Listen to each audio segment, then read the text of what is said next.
What's up, Yeah. YouTube? Welcome back to another Reviews Core, episode 4, also known as the ARC podcast. I'm your host, Red Devilos Reviews, and I'm back here again with my good co host. Hi, Unity here. Just great. And at least we're not talking about another Marvel film or thing. Yeah, yeah. Before, before, we, before we get on to our topic for the pod, just be sure to subscribe to our YouTube channels, Red Devilos Reviews and Unity Reviews and Analysis. Both are in the links in the description down below. And also, be sure to listen to us on our Spotify the next day after the episode releases. Um, and yeah, with that, we'll have this episode on the Hunger Yay. Games prequel, The Ballad of Songbirds and Snakes. So before we get started, just a little bit of some context. So this was a prequel book set 64 years before the first book. Of course, written by Suzanne Collins, who wrote the original trilogy of the Hunger Games. They were both confirmed to happen at the same time. So basically, in 2020, she was writing the book, and they also knew this was going to be a movie one day. So, it was like that kind of thing. Whereas the Hunger Games books, they didn't have that sort of expectation, at least not at the time. Um, yeah, the book is over like 500 pages, which compared to Wow. Mockingjay, it's like 370, and that film has two parts for some reason. Oh my god. Yeah. But yeah, it stars Tom Blythe as young Coriolanus Snow. I don't know why that's a stupid name.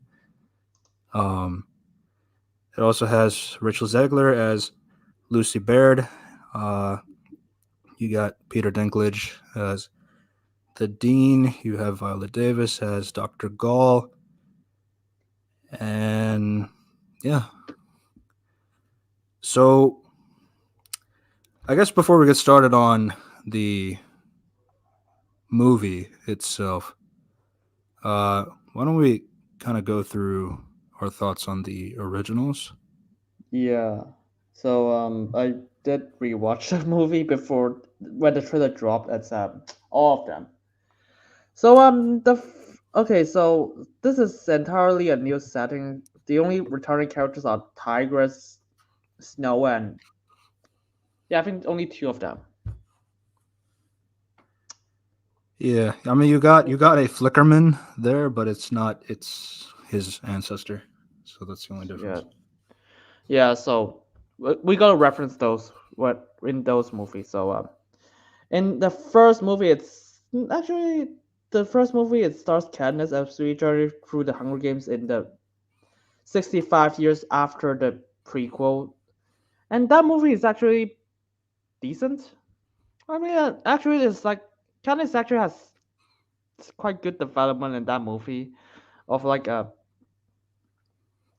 actually fighting against the cause instead of just hiding it instead of just for her sister. Which is actually good, nice. I mean, the mechanics are hit or miss, but I, I, I'm, f- I mean, there's actually generally some good stuff while also bad stuff. I mean, the thing that just disappoint me the most is just, hey, the tributes are actually evil.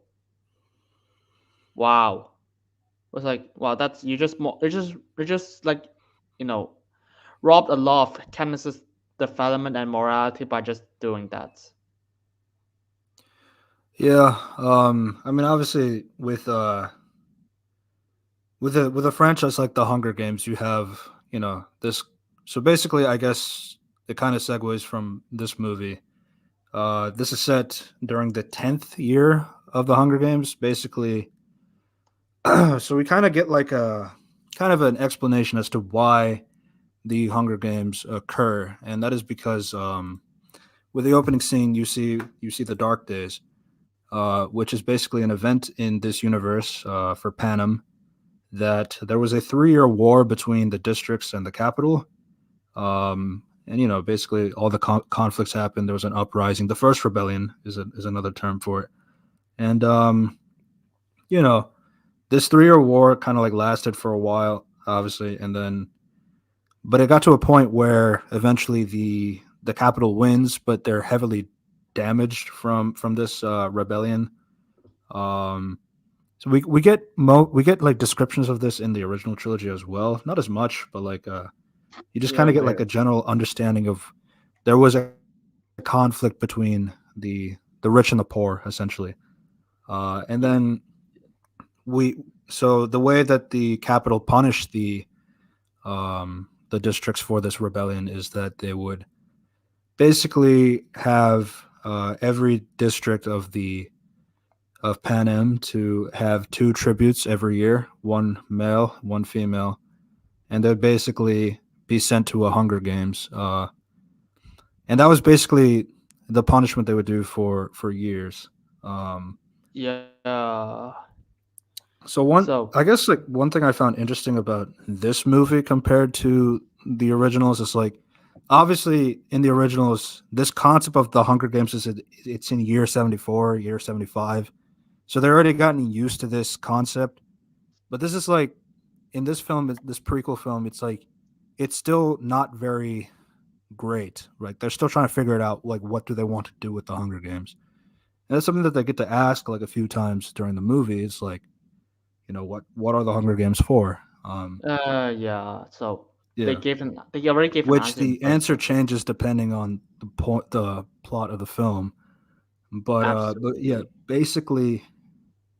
basically this is kind of like I guess like from here this is like where you kind of have it's not the entertainment spectacle that it is in the sequel films or like I guess the original films. So Oh yeah, so that's kind of like what you get there. it's weird because yeah, I do have more to say. This is just the first. I mean, the first movie is not perfect. It's like I mean, it's like of course there's some cool stuff like here and there, like Katniss just like the double suicide thing at the end, which is like okay, that's actually well established. I mean, there's also like really dumb stuff like Katniss actually can shoot the apple, which is like right next to the game maker.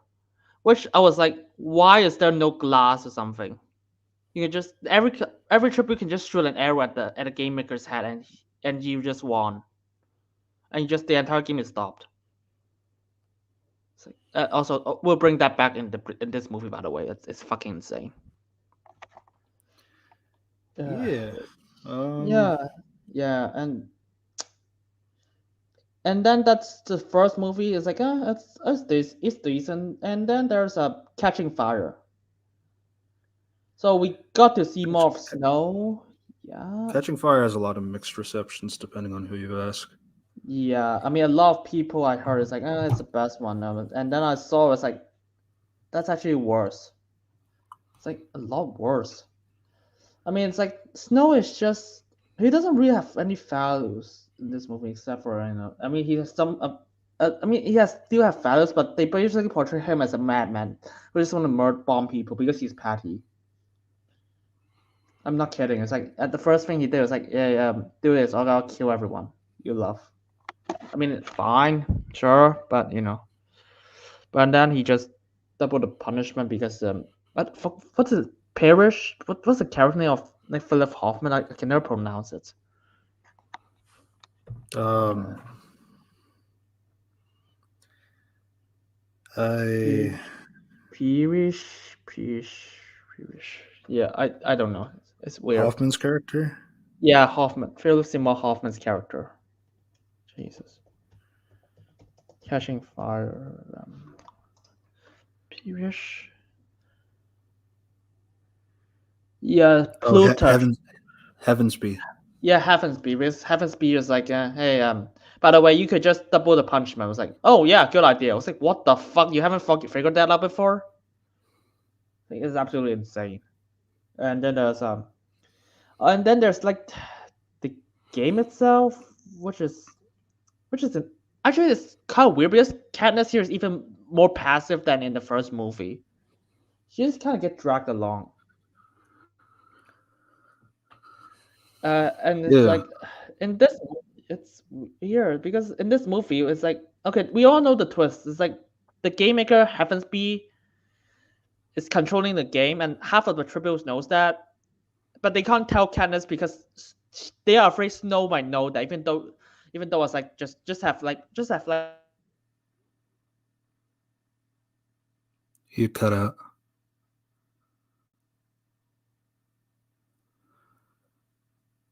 Oh shit. Yeah, I cut Yeah. out right. Yeah. So I guess like just kind of like going back to from this film perspective. So basically, like you have so in this photo right here, we got young Snow and his cousin Tigress. Basically, they're kind of going through the dark days. His Snow's father gets killed during by a rebel during this conflict. I mean, even in the dark days, like you had moments like in this particular moment in the book. So I mean, so I guess like just to clarify, I did read the book and I did watch the movie. So and Unity is not a book reader, so just kind of putting that out there for everybody to get the context before we kind of pursue this video. Um, yeah, so I know like in this moment you actually see this part where the guy cuts off a leg and he eats it because like because at this point the Dark Days they're kind of relying on cannibalism at this point because they're getting really desperate. No power, no electricity, no warmth or anything like that. So that's kind of that's been a problem. Another thing that affected the Snows is like they were one of the wealthiest families in the capital, but after this rebellion, they lost the money, and then you kind of see like the effects of like other people benefiting from this rebellion. Like for example, another family that we'll get to later, Sejanus. He they were basically from District Two. They were citizens of District Two.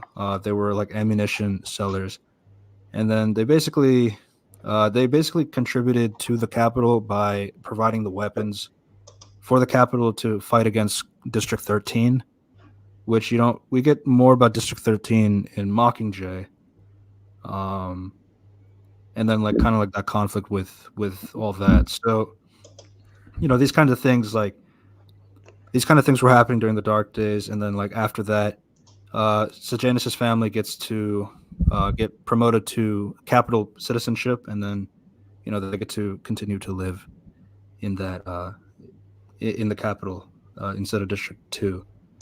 yeah. So yeah, you got things like that in terms Uh, of the world building. it's weird because the world building is actually shot to shit in the Hunger in the sequels. I was like, do you know that Heaven's Spear is actually an ally for the Resistance, and he basically set Death Trap to kill Katniss, even though their motive is to get Katniss to safety. I was like, why? Why would you try to kill Katniss in the Hunger Games? It's not like just they're pretending. It's like no, it legit would kill her. It's like it's like if you set traps, would you just like kill all the evil ones instead of just like the ones on your side or something? No, just a suggestion.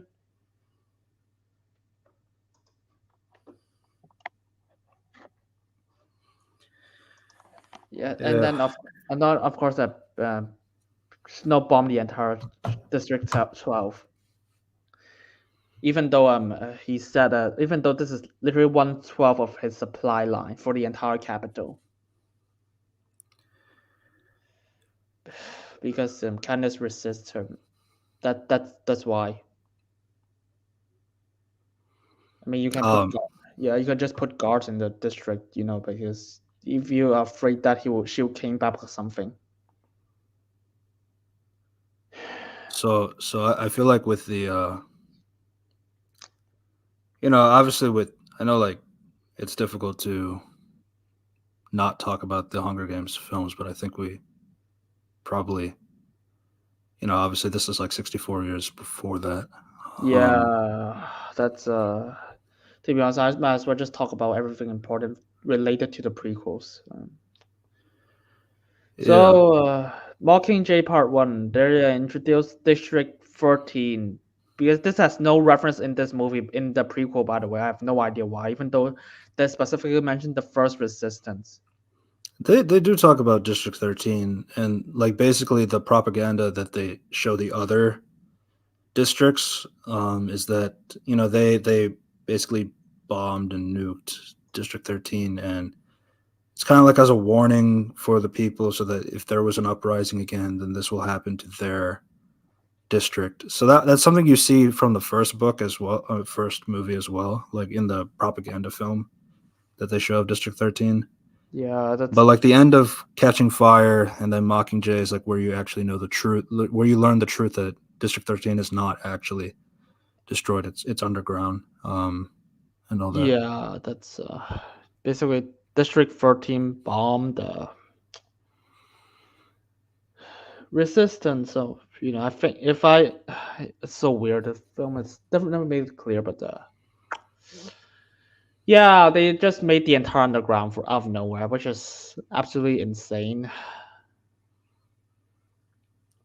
I mean, I don't even know what to say because the technology is so fucking weird in those films, and this movie basically doesn't really have much happening. It just, I don't know. Just, it's just Katniss because she's a bad actress. Therefore, she's gotta shoot things in real location. I, I don't know what to say, but there are so many better ways for you to shoot propaganda than risking her safety.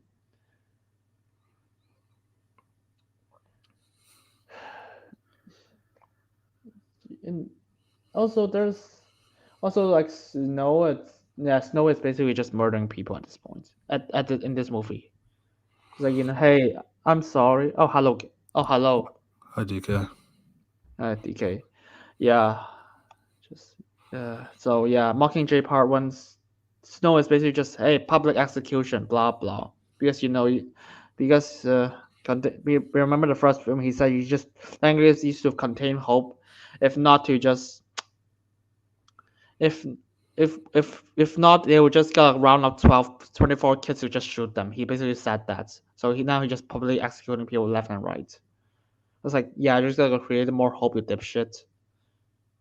You gotta contain it.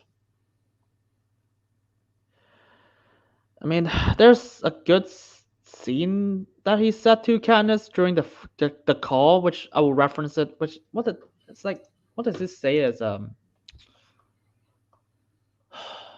it's like uh I'll go okay, I'm gonna put it out.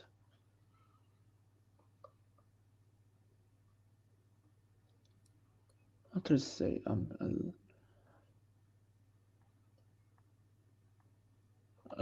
Fuck.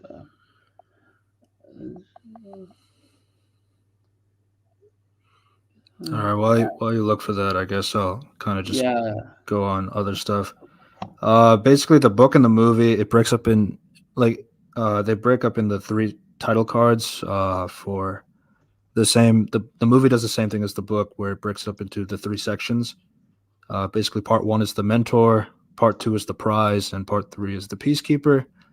Um, the book is also written similarly to uh, the Hunger Games structure, like except this one is like you're in the perspective of Snow, Katniss's enemy in the original trilogy, and you know, I guess like just to kind of give my general thoughts on the book, um, I like the story. I think the problem with it is like I think the pacing was really poor, especially in part three, and it you kind of see this as well in the movie. Um, and then obviously we'll kind of go into the details as to what part three does, because obviously it's a really important aspect of the entire book and franchise. But like, um, I think I think just to give a general non spoiler kind of answer about it is like I feel like this is the film where you break it into two halves and not Mockingjay. yeah, Um, it's insane, because yeah, the because scene that yeah. yeah, because I never read the book, but I heard the scene of like Peter's rescue is fucking is dragged. Fucking hell. For the movie or the book? For the movie. Yeah. Yeah. Yes. Yeah. Oh yeah, I found a quote around this. You said you didn't want a war, and that's just what happened. I told you what a fragile thing peace was, and still, like a child, you took pleasure in breaking it. I know what you are. I know you can't see past your narrowest concerns, but please, Miss Everdeen, I doubt you know what honesty is anymore. Which is actually a good line from him in this movie. I will reference it again afterwards. Yeah. Yeah, basically he just it's like So yeah, basically he tries to like make things as it's just like he's just not a maniac at this point because he still has some values of just you don't just deal with your own business and I will deal with mine. Just just do what I said. Then I will do you no harm. We'll break that. yeah. So as we talked about, this is 64 years in the past. So this is like Snow when he's like 18 years old. I mean, obviously one of the main concerns for a lot of people who heard about this book like during the time was like, will they make Snow like super sympathetic that like you to the point of like he's not there's no way he's going to be like the same character in the originals, or if he's going to be like super evil like a Voldemort kind of backstory. But I think like in terms of I think after like reading the book again yesterday, I feel like Yeah. I feel like there was like a good balance of the two where you do get some elements of like you get some elements of where you can kind of understand like the tragedy of where Snow is coming from with the whole thing with like with Lucy Gray and Yeah. things like that. And then obviously like you have things like you have other characters like manipulating him. But for the most part, like you actually see that Snow is not like he's not a good person. Even if he's trying to be, so to speak. But I think one thing we can kind of like get through in terms of when we get through the movie, because I know I'm going to be Yeah. referencing the book a lot, is like I think one of the major aspects of Snow's development in the book is like you kind of have moments where you can hear his thoughts in his head, and then not being able to do that in a movie because that would be like silly, or having like voiceover monologues and stuff like that. You know, you kind of have to figure a way to have him have these kinds of feelings but not actually say them. So that's I feel like there are a lot of moments in this film where they were not able to convey what Snow was actually feeling about certain actions and things like that. But yeah, that's kind of like a general basis of what I feel with regards to Snow. But yeah, we'll definitely expand on that as we Yeah. continue on. It's weird because in this movie, the Snow actually calls her right. Also, and one more point is that he actually is like he thinks of the bigger picture of the capital, which is actually a good line from this horrible movie of him. Also, because Ken is a fucking hypocrite in this movie, her value just like no one cares her more than me. And then the scene before is like, shut up, I don't care. I would just want Peter. Oh, fuck off, you bitch. Literally. Um, Yeah, and yeah, I guess like another thing I'd want to say about book Snow and book Katniss is like obviously like with Katniss it's like she so this book can like delve more into the politics of Panem and like things of that nature because Snow is like a person that cares about that stuff, but in the Hunger Games books like you kind of get glimpses of that, but Katniss herself doesn't really care about that kind of stuff. Which I mean, obviously the films were able to at least kind of talk about some of the development of the world and stuff like that, world building, and because a movie can has the benefit of like being able to show more than what the books can tell you because it's in Katniss's point of view. You understand? Like you know what I mean? yeah, So that's like yeah, true. you get some things from the Hunger Games movies about Panem and its world building and stuff like that. But like in the books, like you don't get that as much because Katniss is just not a character who cares about that. She's just kind of more focused on herself, like her friends and things of that nature. So yeah, I mean like So I think like one thing that made this book different from the originals is like Snow is like a character that can actually kind of like go through because obviously before like Katniss is a character from the districts, so this is a character who's from the capital, and now you get Mm, more perspective of the capital. You get more perspective on the Hunger Games, what was the point of the Hunger Games initially, and like things like that.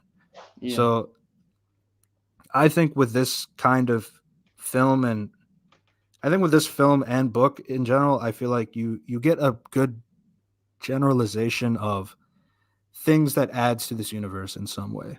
Um, Ugh, at least at least for me. it's weird. It's yeah. So there are some tryings like Mockingjay Part One, just and there's Part Two. It's actually worse than Part One. Some people may not believe that.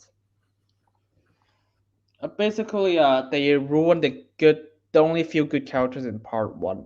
Coin and Liam Hemsworth's character.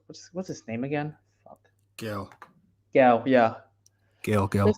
Yeah. I was like, people tell me that yeah, it's in the books. I was like, no, that yeah. I mean, what they did is in the books in the finale, but they didn't have the context that leads up to it. It's insane because Coin is actually a No. nice guy. No, yeah. Yeah. The writer No. admits in Mockingjay Part One they made Con a complete different character. She's now nice, caring, and just talks to Katniss when she's alone, when no one's helping Yeah. her. But it's Julianne Moore, so what can you do? Yeah, that's basically what they wrote her. And so when the second movie is like, oh, I bomb kids, by the way. It's like fuck, oh fuck you. This is character assassination. I'm sorry. And yeah, I feel like again, like I think part of it came from like they needed part one to be a satisfying ending so that it can like be a part one and then lead you up into part two. Like that's why I feel like it's such a stupid book to split in half. And obviously this is like during the phase where like at least Deathly Hollows like had a sensible split, I would say. And Uh, obviously, but that kind of like carried over for the other book franchises that were doing that, like yeah, double more money. Divergent as well. Divergent, uh, Twilight. Twilight. Yeah, Yeah, I God. think what was that other one? Divergent. Uh, Divergent, Hunger Games, the other one. like Maze Runner, that they didn't do Maze what, Runner tried to do that, I but think. they didn't at the end. Yeah, it's Right. just one complete movie. Yeah. Oh, Percy Jackson? No, No, no, no, it no, no, no. Percy Jackson is not uh, not not that far. movie split into two. Yeah, but yeah, that's just kind of like the thing. It's like because as I said, this is only 370 pages for Mockingjay, so it just didn't make sense. Yeah, This it's book for me that's like again we'll still get more into the details once we get there, but like mock Ballad of Songbirds and Snakes. The thing is like with over 500 pages, like I know like obviously you could condense the book or you can condense it into a movie. I'm not saying that, and I think as an attempt of like an adaptation wise, I think they did a pretty decent job adapting the book. But I feel like they are missing like a lot of context that I feel like that would have made it better. And yeah, I think this is a film where you needed to split it in half or potentially do a miniseries because that's popular now. yeah. Probably do a Um, miniseries because even because like that with was like this one you can split it from book part one and part two, the mentor and the prize, and then just the second movie can be the peacekeeper. Because honestly, because like once the Hunger Games ends in this movie, it kind of feels like a satisfying ending in some regard. Like I guess like if it was like better written, of course. Like yeah, you have Lucy Gray wins, but Snow is caught cheating, and then he gets sent off to District 12. and then you can just That's kind of like a good place to end it, honestly. and then you can just have a second movie just start off with him as a peacekeeper. Yeah, yeah. It's weird. Yeah, Because it's weird. this film makes perfect sense as to how to split the movie into two parts and like actually kind of take advantage of that.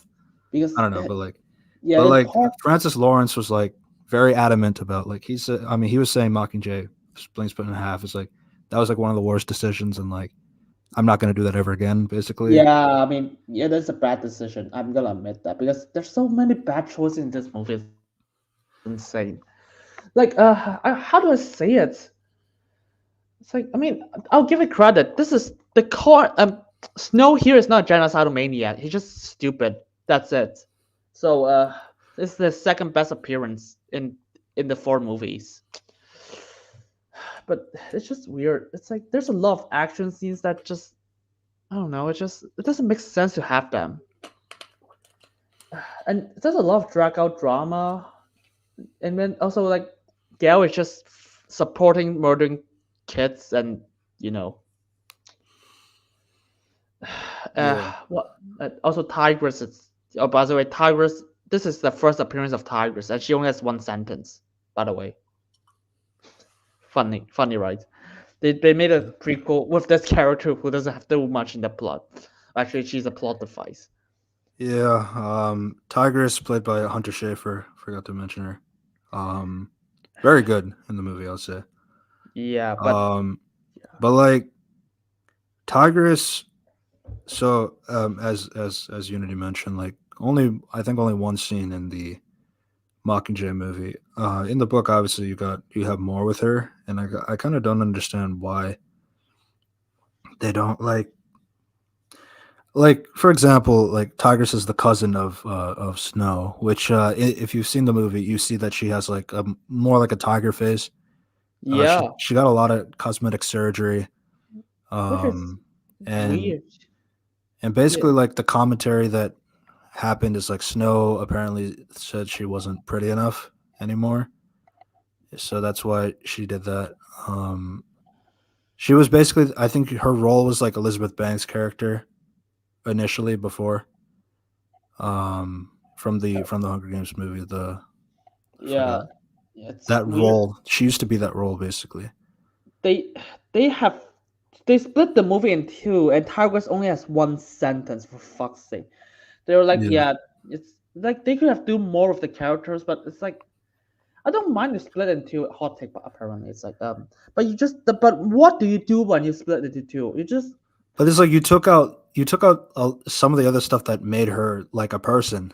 yeah, Like it's like for example, like you kind of get it understanding that like because like Snow starts to use like prostitution at one point, and for Tigress, like that is like a point in the book here, which they don't do it in this movie either.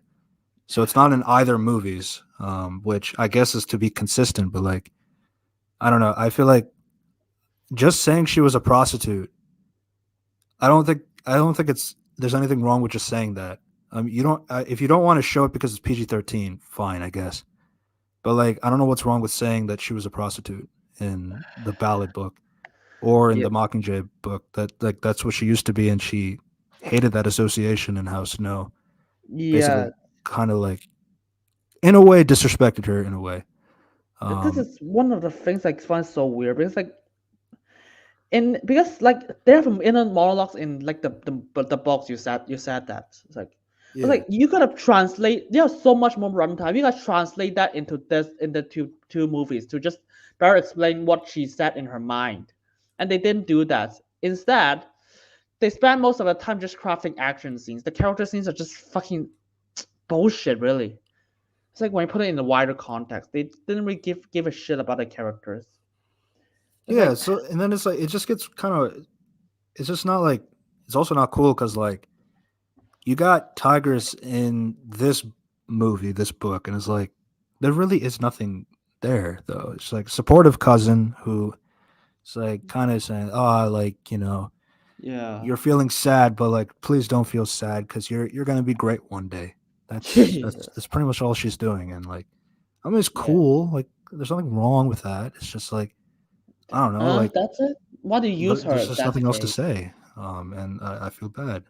Yeah, it's like that's all I Um, say. Just the and ending is like I also mean, like yeah, another thing to mention, obviously, like Snow and Tigress, the actress from Mockingjay.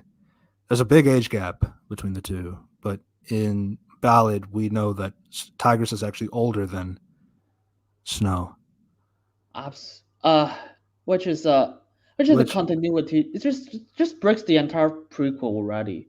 yeah, Just the first scene. It's like yeah, same age by the way. It's like fuck yeah, just punch a hole in the franchise. Yeah, I mean, I my only explanation probably is like because she got a lot of cosmetic surgery in the Mockingjay book to the point where Uh, maybe she looks younger for that reason. yeah, But like she's supposed to be old. Like Snow is like I think 84 and like she's like 86, 87 or something like that. But like Y- the actress in real life was actually like 50 something. yeah. It's like Donald Sutherland is like 26 years older than her. It's like absolute. It's crazy. It's Yeah. it just and yeah, it's I like just think yeah, I think like the good faith argument probably is just like maybe like a lot of cosmetic surgery that made her look younger like that.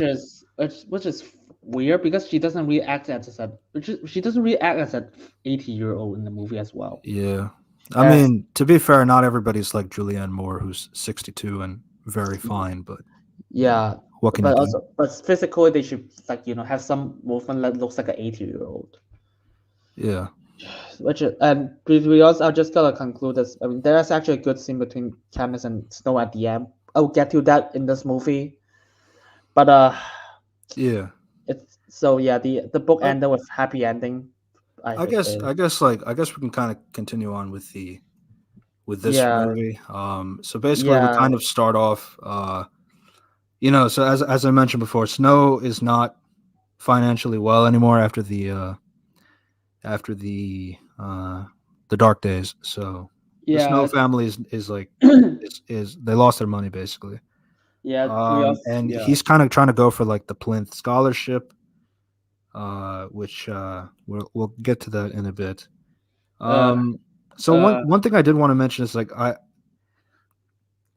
in the movie they specify that somebody from District 12 killed Snow's father, I whereas yeah, in the book they don't do that. And honestly, I don't like that because in the movie he's going to have a tribute from District 12. So it's like you're adding extra layers for him to hate District 12 because like but I get it. He's going to hate Katniss Everdeen one day in District 12. yeah, But did we really need to add that somebody from District 12 killed his father too? Like, which is even worse because if you think about it, he should be really way ruder to Lucy, or just less trusting her or less wanting her to be alive. yeah, that's my biggest problem is because Lucy should be your one that would make him start hating District 12 overall, not somebody who killed his father from District 12. Because now it Yeah, makes now it's not now it's a kind of like why is he falling in love with Lucy other than because it happened in the book? uh, Um, so that's just it's just one of those additions that like you didn't have to do that, and now it doesn't really make sense. So that's just I guess it's a nitpick, but it's not really though. So it's not really. It's actually ruins his character for a bit. It's actually, and that is the core of the entire movie apparently. But we'll get yeah, to that. this is the core of the yeah. So It's basically, yeah, there's yeah, it's like there's the right two things that breaks the movie. It's just the contradiction between Tiger's age gap and his relationship with Snow, and and his motivation. It's insane. yeah, Uh, to be honest, the introduction for Snow it's not really bad. I actually like his interaction with his friends. It's yeah, like we got like one that's trying to get more credit from him, and the other is like he just doesn't want to be in this program, but he's forced to. yeah.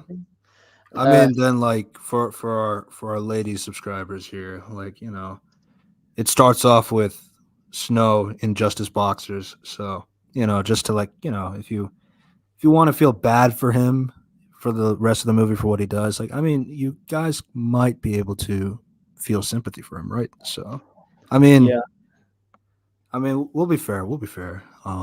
So yeah, well, that's you got one of those kinds of scenes. Um, it's if evil, why hot? Basically, so that if kind of it's thing.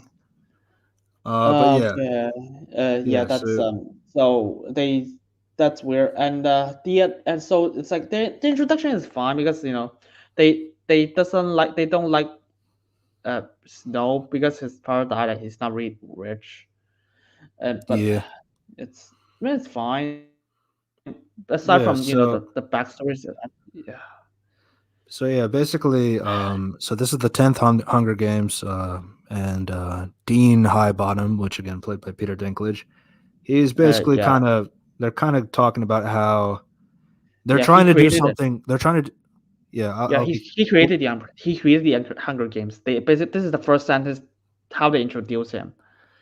Yeah, um, Yeah, yes, uh, yeah. So basically, they the ratings for the Hunger Games have not been doing so well. So for the 10th Hunger Games, they wanted to try something new, which is basically a mentorship program.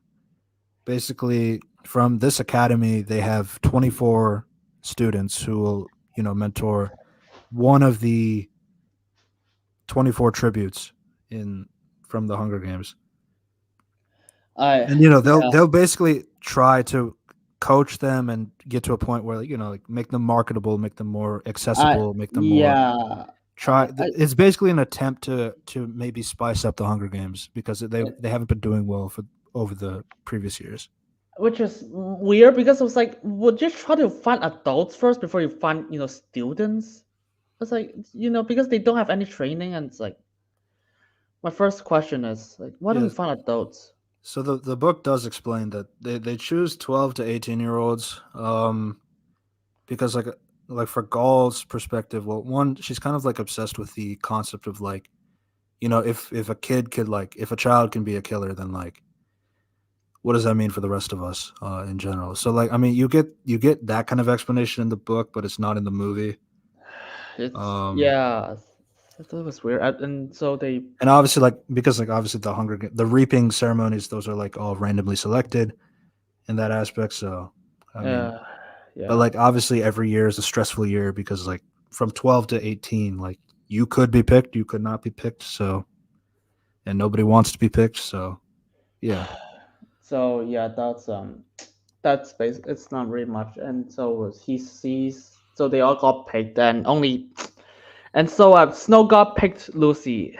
I and her introduction scene is actually quite painful. It's like, oh my god, I don't know what to say because yeah, that's her character. So so I got it. So Uh, a few comments. that's So yes, that's in the book.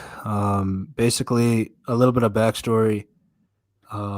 She was dating the same boyfriend as the mayor's daughter, and basically the mayor's daughter got really mad at her for that, and she basically basically convinced her father to make sure that Lucy's the one that gets picked as the tribute girl, and he does that, and yeah, so that's kind of what happens, and then uh, yeah, so she gets up, but like before she gets on the stage, she drops a snake in her in in the blouse, but like I I don't know, I feel like in the book it was a lot more subtle when she did that, so and it's like but yeah, did you go for security or something? It's like yeah, in the so first movie they have security for that. It's like just in case anything happened. yeah. And I then guess to there's be fair, it is 60 years earlier, yeah, so it's I'll give it.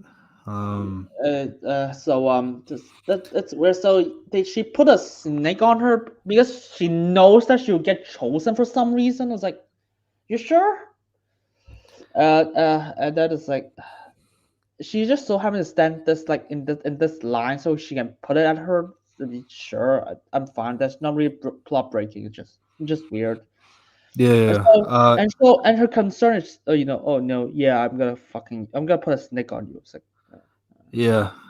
Again, like I know she did that in the book. I feel like that translation just didn't kind of go as the way that I imagined it. It was kind of like because like obviously like Gray is just not like because it's a reaping ceremony, so like people are still they're gonna be sad in this moment, and I don't think that great. part was captured. Yeah, it's Not to like mention, and then like obviously dropping the snake into her. Mayfair's back is kind of like a way to because like she kind of figured like yeah you're you're the one who got me in this position because I apparently dated your boyfriend at the same time, which she also didn't know. But like again, that's a different conversation. So Yes. It's, and then she the mayor punches her in the face for that, which got her on the floor. And then like some of her Covey friends, they start singing the song that they're known for, and like basically that kind of like you know gets her to sing along as well. It's all broadcast for the capital to see and the world to see. So it's like yeah. It's like, uh that's at least like in terms of that, it's like that's what makes her very interesting yeah. for because like she's the only one who kind of has this kind of unique personality. Um Uh, it's weird because and then it's like she sings, which is like so confident for some reason. And then she's like, "Go to hell." oh, kiss my ass. Yeah, it's like something like this. It's like, Yeah.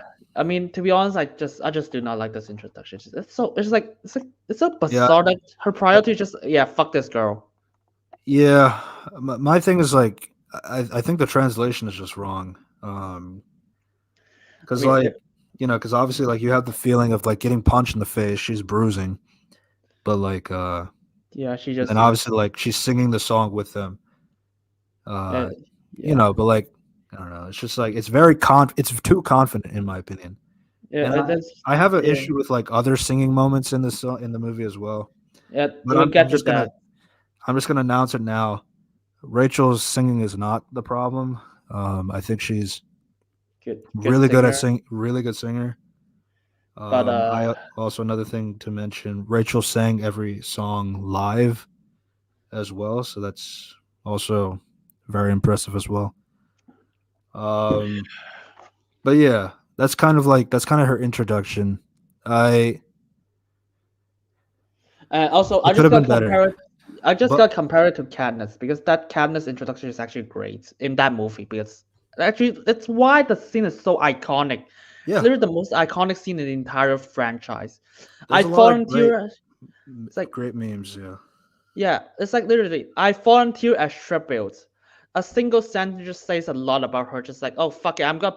As long as my daughter is safe, I'm gonna kill myself. I'm gonna let myself die. I know I'm gonna die, but I want my my sister to be safe. It's like because she's just desperate at that point, just like okay, I'm gonna do it. Even though she's actually shy, she's not really confident, but at that moment she's like fuck it, I'm gonna do it. It says a lot about Candace in that scene. And she yeah, doesn't really have much confidence when she got to stage and just a lot of people just helps her. It's like it's such a great parallel. It's in just one sentence alone. yeah. It's like Another thing I wanted to mention is like I also like for me, it's like I never really liked this costume. The way they adapted the rainbow dress, I always thought it should be more brighter in colors, but what can you do? yeah, so bow. Um, Yeah, she bows down, whatever. she Just bows like Katniss and all that. So because reference, even though it doesn't really make sense for her to be this confident at this point. yeah, So she just say, "Let's go." Yeah, fuck it, let's go. That's it. It's like, okay, sure. You're gonna die. You're gonna say, "I'm gonna die." Fuck you, I guess. yeah. That's her introduction. Which is piss. But, yeah, just and then so Snow sees all this. Snow I sees was all like, this. I was like, It's a very unique, a very unique prospect to have. yeah, it's The songbird. There you go. yeah, it's We connected the title of the yeah, movie. hi, yeah. So the Snow's concerned. It's, oh my god, she's unstable. I was like, motherfucker, you got just. I was like, yeah, okay, you got. It's basically I can fix her. Um, so yeah, I mean to be fair, he's got a point. So Yeah, that's yeah. So basically, so she talked to Tigress, and she's like, "Oh no, all she needs is some warmth, and just know that she's welcome here." That's it. yeah, yeah. Which is like, oh, that was fast. So And then you kind of have this this conversation with with the class about the tributes and all that stuff. Oh fuck this! No, this is before she breaks all the rules. No, this is before. This is before she met. They this is after he met Lucy. So fuck. uh, Yeah, this is no. Yeah, this one. Yeah, you got to talk about this one first. yeah, So so he basically is the only he's the only one of his classmates to meet classmates her. to meet the district tribute. So fuck. I don't know what to say, but it's like for one, Snow should be more like harmful to Lucy. I lack of better term, just more intense to her. It's like instead of like here's a rose. It's like okay. It's like I don't. I mean, I thought you hated 12, so it's like you shouldn't be that this polite. I mean, Yeah, I get it. I get it. Tigers talked you into being nicer. It's like, dude, this is quick. And yeah. Again, it's I just feel like adding that extra context with the dad being killed by someone from 12 is just I don't know. It was just a useless addition that just questions like everything else. and But if I were to ignore that, obviously he's trying to put on the charm yeah, for Lucy. Trying to show he's a nice guy at this point in the story. uh, yeah. Um, And Lucy was like, "Oh my god, you offered me roses. My mom used to make feed me flowers or something. and so she eats it." And I was like, "Motherfucker, I thought you hated the district." So it's like, why are you so calm and casual about this? You should be yelling at his face, just asking, "What the fuck is this? Are you doing to me? Are you gonna poison me or some shit?" Basic. It's like like basic stuff. If a girl is panicking and just like sent to a death zone. Yeah. My general thing with this scene in particular is like obviously like as I alluded to earlier, like the book has like a lot of like you can hear Snow's thoughts when like you can hear his mind racing basically in the context of what these scenes. So it's like when he goes to meet Lucy, he's basically thinking about like, all right, I just got to be that guy. I got to be like I got to try to make this crazy girl, this crazy singing girl, look really good, so that maybe that one day I can rise in the ranks of power one day. Which again, like a lot of these things that like Snow is going for is like he has a desire for control and power, but like it's not as exposed at this point of the story. So it's like it's just like he's trying to do like basic things, but like in the moments of like this is for me, this is for my gain basically. So with Lucy, it's like kind of like it gets more clear in towards the middle of the book or the middle of the movie maybe I think, but it's more clear in the book that like the way he views Lucy as a person is not really an equal, to put it that way. But like, Yeah, yeah. The movie gave me a different message. It's weird. yeah, It's so they got forced into a truck, and so a district a person just like try to run away, and so Snow is able to go inside, which is actually fine. I don't really have an issue with that. So yeah, they meet each other. To be honest, after it's like I don't know. It's actually there's like some intensity in the truck that actually kind of like it's like who the fuck are you? It's like boy, it's like because this is actually what should have happened to Lucy and him. It's like I don't trust you. I'll just gonna kill you. It's like I'm just answering what happens. Like yeah, that's exactly how they should be reacting. yeah. But then like Lucy stands up for him because because like he went through this trouble just to see me. So I guess like It's like I no, guess it's I like I guess I should give him a favor for that. So what's like no, no, no. You should be thinking it's like what the fuck is your what are you thinking? What do you want? What do you want or something? It's like this should be your answer questions.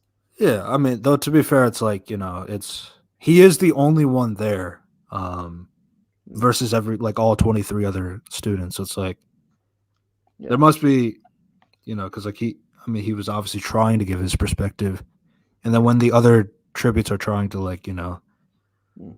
to to rile up on him, it's like okay, I guess I can give him a shot. And so they got dumped into the cage, which I was like, wow. So you're gonna you might you if they fall on if they land head first into the rock, they're gonna have head trauma and just killed. It's like, why would you do that?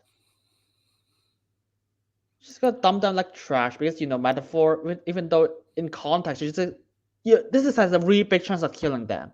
Of course, they all just landed uninjured, even though they hit a big rock first, several layers, and they just keep rolling down.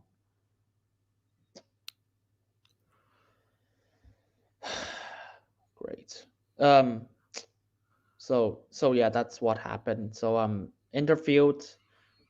So they met the spot from. So the spot is the reporter from across the Spider Verse, Oh yeah, Jason Schwartzman. and there's like, oh, that's no. What the fuck is he doing here? And it's like, okay, to be fair, I will say this. I like this because he's performing it on camera, so everything he says basically just performing. It's like, hey, I'm his tribute, and this is Lucy. I'm actually came here to support her, which is like so giving more support, which is okay in line. Which is like one of good things, one of good things he have. And Lucy is trying to charm other people so they will gain support. Just get so she will be safe, which is also performing on camera. So And fine. she's also like talking to the kids, and they like her. Yeah, so it's good. It's a good moment. Yeah, I'll give it that. And also like where the fuck are the guards? But this is a common issue of the entire movie. Where are the guards? So I'm fine. Oh yeah, so it's not all bad. There's some good stuff in this movie. all right. I think my slides are out of order, but I think we should be at the school now. Yeah, that's that one. Yeah. So So he basically, got yeah he got Doctor dragged. Gall comes into this class. Well, one High Bottom and Snow Yeah, are kind of having a back and forth on like yeah, he breaks because five obviously rules. he's breaking a rule. He's breaking rules for doing that thing, and it's like Snow is kind of like saying, like we I don't know why we have to treat the students any differently, like in terms of, or I mean, treat the tributes any differently, like in terms of like, like we're trying if we want to make them better in terms of the marketability or being able to like marketability or make them more presentable for the Hunger Games. Like I feel like we should Yeah, be having that more intimate discussion, which is something that Gall was able to kind of hear that. yeah, which Um, is so she's played by Viola Davis. I mean, it's like the first thing is actually I don't know. I find her kind of overacted. Saying, "I am here now." I was like, "Damn, you look like you just came from drama class." yeah. Yeah, I prefer she's more chill about it. It's like more chill. Just don't sound like this. I don't know. Yeah. Yeah, So basically, she's kind of asking the question like, what do you? Well, obviously, like Sir Janus has his own conversations about like because he's not from so it's not from he is a district person originally, so like he yeah. has like a very strong viewpoint on like the district people just shouldn't be treated this way. Even to be fair, I find it more interesting if he's not a district person, but but I'll take what I get. So I still like him. So I actually liked his conversation here. It's like, no, it's like no, fuck you. I don't want to be in this game, even though I'm just forced to. I was like, I just want to protect the people. Yeah, I mean, for me, it's like I do. So again, like I know the context of Sejanus and like what does he mean to Snow from the book. So it's like I do need him to be a Yeah, district person in order for Snow's feelings for Sejanus to be clear. But I mean, I get what you're saying, like in terms of like if you had a capital member that was like pro district people, that it would be a different outcome. But like at the same time, again, in the context of Snow, him viewing Sejanus like a lesser kind of person is pretty important. But that is something else I would explain later yeah, in the part weird three because section. this movie which basically portrays them as best friends. It's like, yeah, it's like okay, we'll get to that. Yeah, Yeah, so basically, Sir James basically dodged the question for like, what are the Hunger Games for? yeah, and Yeah, it's not very clear as of like but it's like the general consensus is like it's a punishment from the dark days, like for the events that happened then, and like we're kind of like yeah, fig, doing this so that it's a controlled war within the district, so that we don't have to and so focus on the war of Ki- the ki- real the real war on the outside. So yeah, yeah, it's like that kind of thing, and and then she said it's not that, if that's the case, why don't we just starve them or just kill them or something?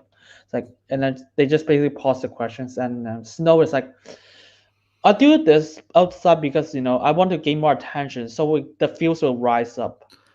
I yeah, would, and so that obviously that's something that's exactly what Gaul wants to hear. So like ask for like a suggestion, like what do you think about that? It's like Snow is showing the charm, basically. Like what if we break a few rules to you know, make it more interesting? Like like let's say let's have the fans bet on the tributes to win, yeah, and yeah, because betting will get more people engaged, and more people engaged will get more viewership for the Hunger Games. So yeah. it's a Okay. pretty good idea. Yeah. Actually, And that's one subjective thing I would say. It's kind of weird when I'm watching this movie. It's like, hey, the stake is the Hunger Games is gonna lose. It's gonna fail if this year doesn't do well. It's like, well, I mean, am I supposed to feel bad about this because we see the franchise and this like we don't really, we just, of course we wanted it to end. It's a shit game. It's for punishment. yeah, so that's true. I guess like again from a book perspective, like or like I guess even a franchise perspective in general, it's like it is bad. But like with Snow, it's like he doesn't want it to end. Yeah. Um, but It's like, like so that's why like the betting is like was a good idea to start implementing that. So like yeah, but it's he just for comes up us. with more ideas as well as to like how we can improve the Hunger Games in For general, for us, it's like which I'll save that for the ending as well. yeah, for us as viewers, just like why the fuck do we need to care about Yeah, this? We yeah. just, of I course, we mean, want to. I get that. I feel like the franchise question, like in terms of like in the context of the characters in the world and stuff like that, it's like because obviously the perception of the Hunger Games do change like over the course of the decades.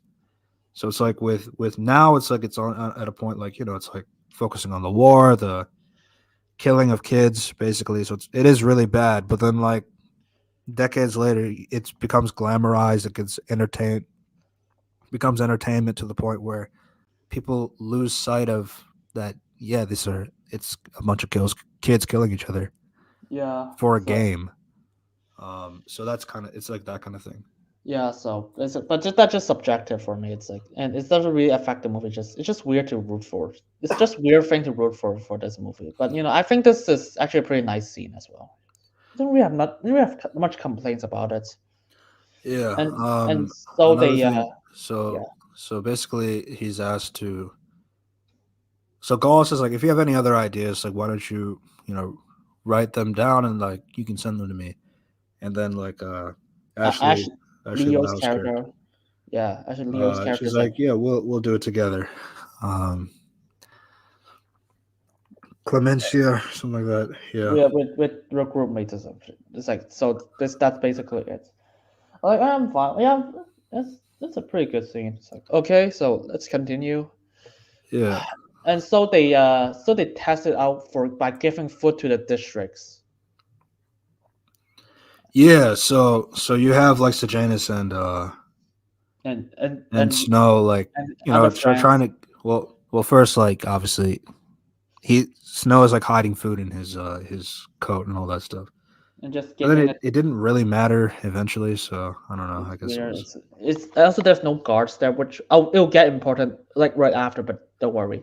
I was like, actually, it's even more real because Lucy said this line. Hold a second. The guards say you will get more money if you get more people to watch. It was like, wait, where the fuck are the guards? And I was like, Uh, also, why would the guards tell you that? It's not their job. I don't know if it's like a overhearing conversation kind of thing, or But still, it's like, where are the guards if the guards say this? I guess I to be just fair, in this particular angle, they don't need guards in that well, aspect.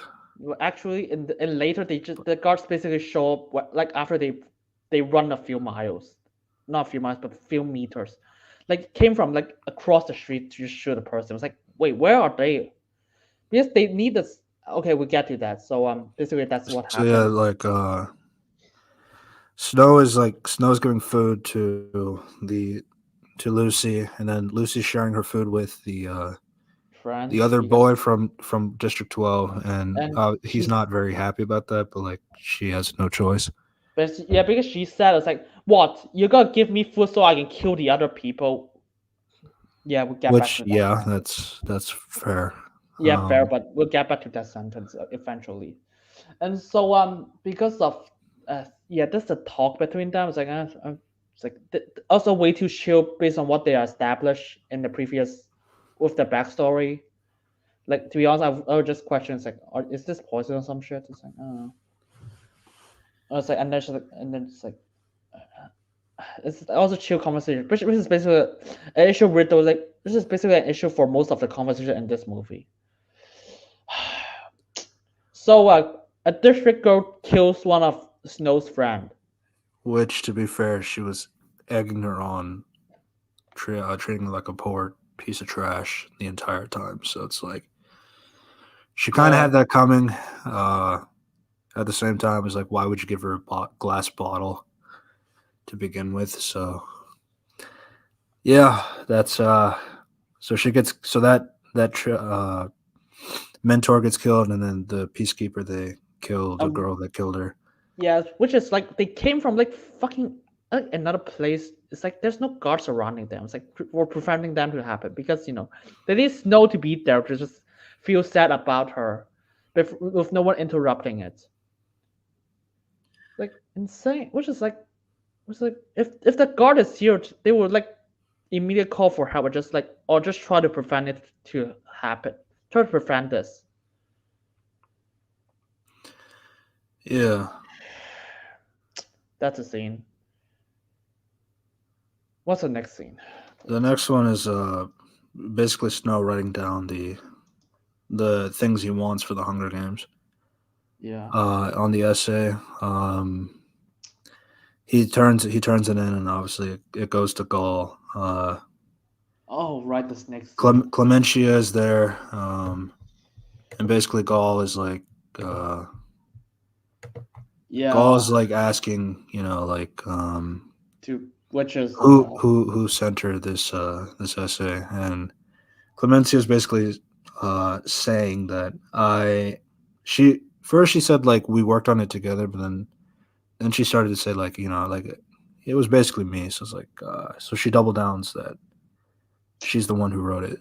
and So what she says is like, so what Dr. Gall is like, I accidentally dropped the essay into this vat of snakes, and if you are truly the writer, as you said, the snakes would recognize your scent from the essay, and I don't know which is that's what.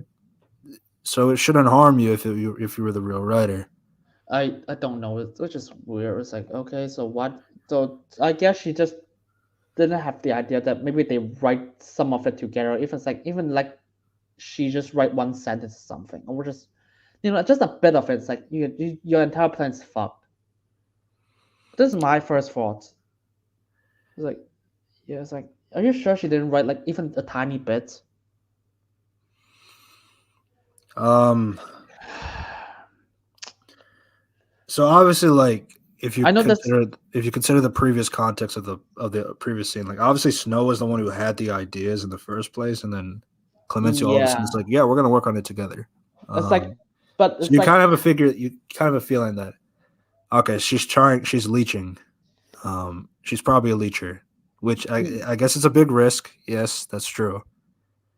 But which like is there's already something that's like okay, I have a strong feeling that this is like gonna be Snow and not you.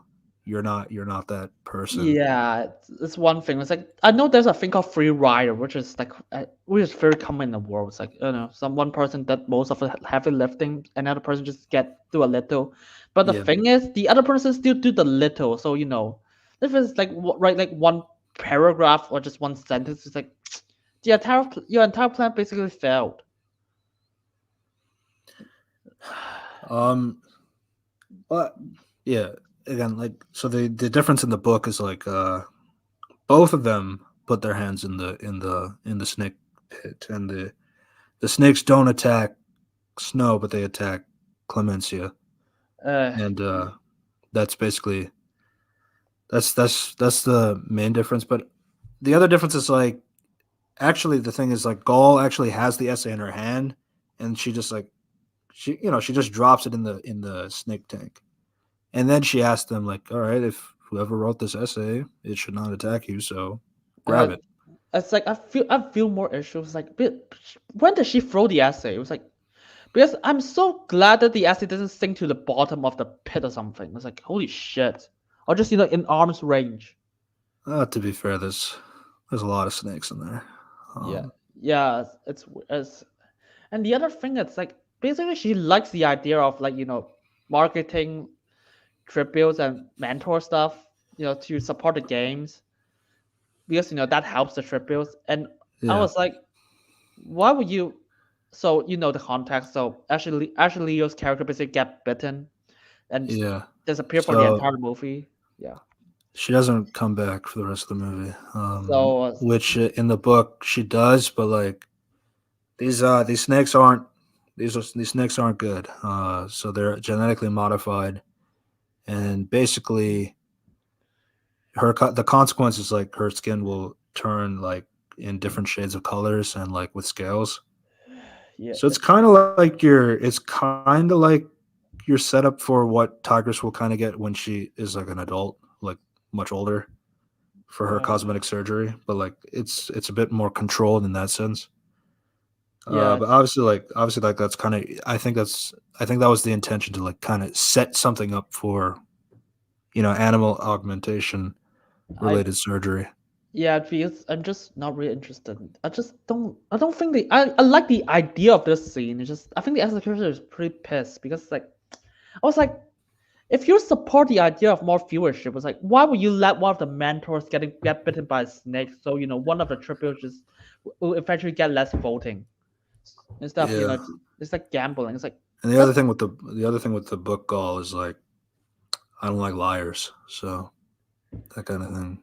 yeah. It's like so this scene is like hey sorry I know that I just want you because I know you lied but also I don't want you to be there so to increase viewership. It's like oh fuck off.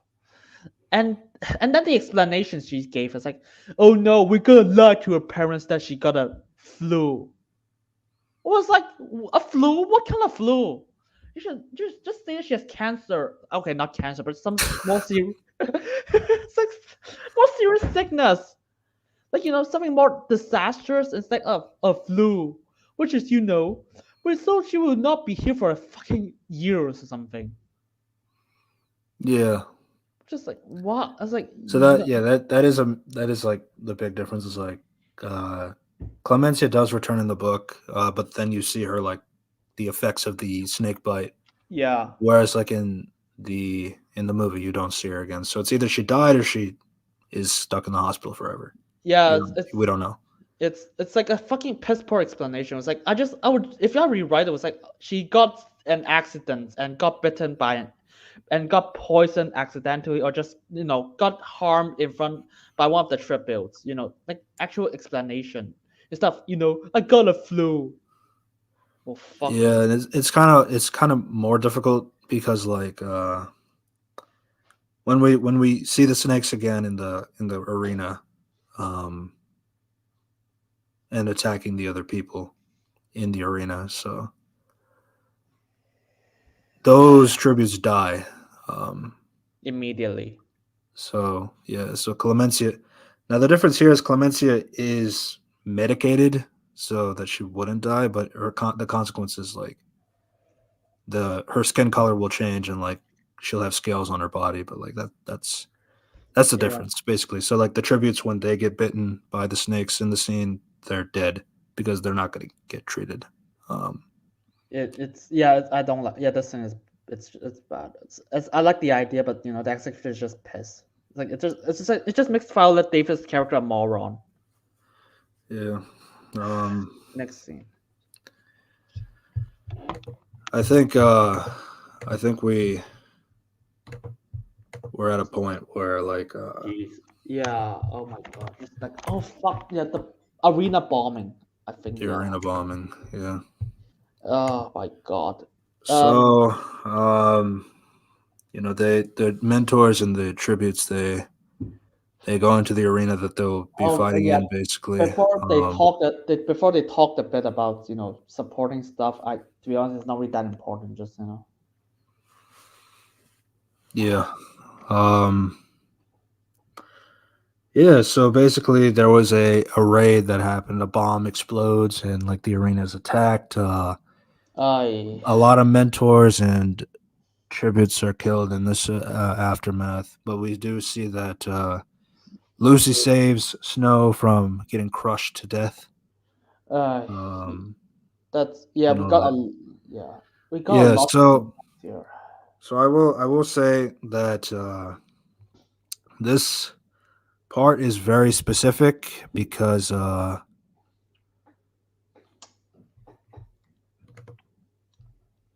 hey Appa, that's all right. I Yeah, so basically the whole reason why this happens is so that it creates holes in the arena so that Lucy can go and hide somewhere. That's basically the point of the raid attack. yeah. And this does happen in the book, but it is just very convenient that it was this day out of all days to do that. It's yeah. So, And the yeah. bomb is just set in this location for some reasons. Like I thought you just put in the capital or something. Like the fucking president's house, or the where it's like I just put in a president's house or something. If you got to set a bomb. So another thing to mention too is like the president's son was also in this accident. Just to kind of clarify that for something that Gaul is going to do Yeah, fuck. later, later in the Yeah. scene. Oh, by the way, how to say it? It's like it's pretty. I don't know. I just don't buy the fact Lucy would care about him based on the scenes before. It's like she never gave a shit about Snow. It's like every time she just talked to him, it's like hostile. Actually, the Well, scene to, before. to be fair, the president's son is a bit different than Snow Oh, himself. But oh, fuck. Yeah, there's a trailer line I forgot to mention. It's like if you want me to, don't. If you want me to, just tell me how to survive. Don't. It's like something like that. Fuck, I forgot the line. It's like something like tell me up. It's like something along the line of tell me how to survive. Tell me how to yeah, win. Which is a scene ago. It's like a scene ago. She said, "Oh my god, you're gonna strangle me. You're just gonna eat me so you strangle." Yeah, sorry. Oh yeah, that line I found it. If you really want to take care of me, start by thinking how I could actually win. yeah, Which is a scene ago. She said, "You give me food for what? So I can strangle other tributes better." Which is actually fucking whiplash of characterization. yeah. Um, I, okay, so both are in the book, but like I feel like the pacing is kind of the issue from what it sounds like. Because like for me, I didn't have too much of an issue on that aspect because like obviously like the initial line came from the fact that, like, uh Snow's just being really nice to me. I don't really get why, at least not yet. But then, like, obviously with the next scene, obviously, is like, if you really want me to, you basically want me to win, right? So start helping me by making me believe that I can win. So it's like, yeah, well, that's what Yeah. she So gave it's you like, food for. So, uh, well, to be fair, his initial point was like, again, this is something that's like, it's difficult to talk about because, like, with Snow in the book, like, he's thinking about it because, like, he doesn't actually think Lucy's going to win. He doesn't. Um, but, like, once she says that, it's like, okay, shit. Now I got to figure out how to make her win. The songbird who can't fight or anything like that. So yeah. that's kind of like his inner conflict with, like, what do I do? What do I do? That kind of thing. So it's like, so yeah, Lucy does say that. I don't know, just Despite, like, probably Lucy's, like, lack of abilities in that aspect. it's weird because if she's actually gonna win, other 23 of them is gonna die. So it's like you should know this. Yeah. Like it's just it's so poorly phrased. It just also just come out as a contradiction. Also, yeah, that's the next moment, which Oh, by the way, a few the things happen here. the arena bombs and fuck, and it's like not only they didn't delay the game for some reason, and if they want viewership, it's like, yeah, who is gonna watch? Are you sure no cameras are destroyed, or the arena is like every place is gonna be arena. Gotta place arena. It's like, do you guys have inspection of this place, or in case there's more bombs? Yeah. Another big difference here is, like, the 10th Hunger Games only had one camera. Um, they didn't have the multiple angle cameras that Jesus. obviously the future Hunger Games will have. But yeah, obviously it's, like, limited like, it was limited at the time. But, like, Yeah, with the movie obviously you got to make it a little bit more entertaining than that. So there's more yeah. than one camera. But I like the movie version more. Just it just makes more sense for more than one camera. so, like, I do get the book version only because, like, obviously, because, again, the the point of this book is not really about the Hunger Games. It's about Snow and, like, his descent to becoming President Snow. So it's like, when there's only one camera, he can't see what Lucy is doing. He can't see Lucy at all. He has no idea if she's okay or not. And that kind of thing is, like, stressing him out because he can't see the underground where she's hiding. He can't see, like, like, her fellow tribute boy. He has rabies. He doesn't see that rabies attack and all that stuff.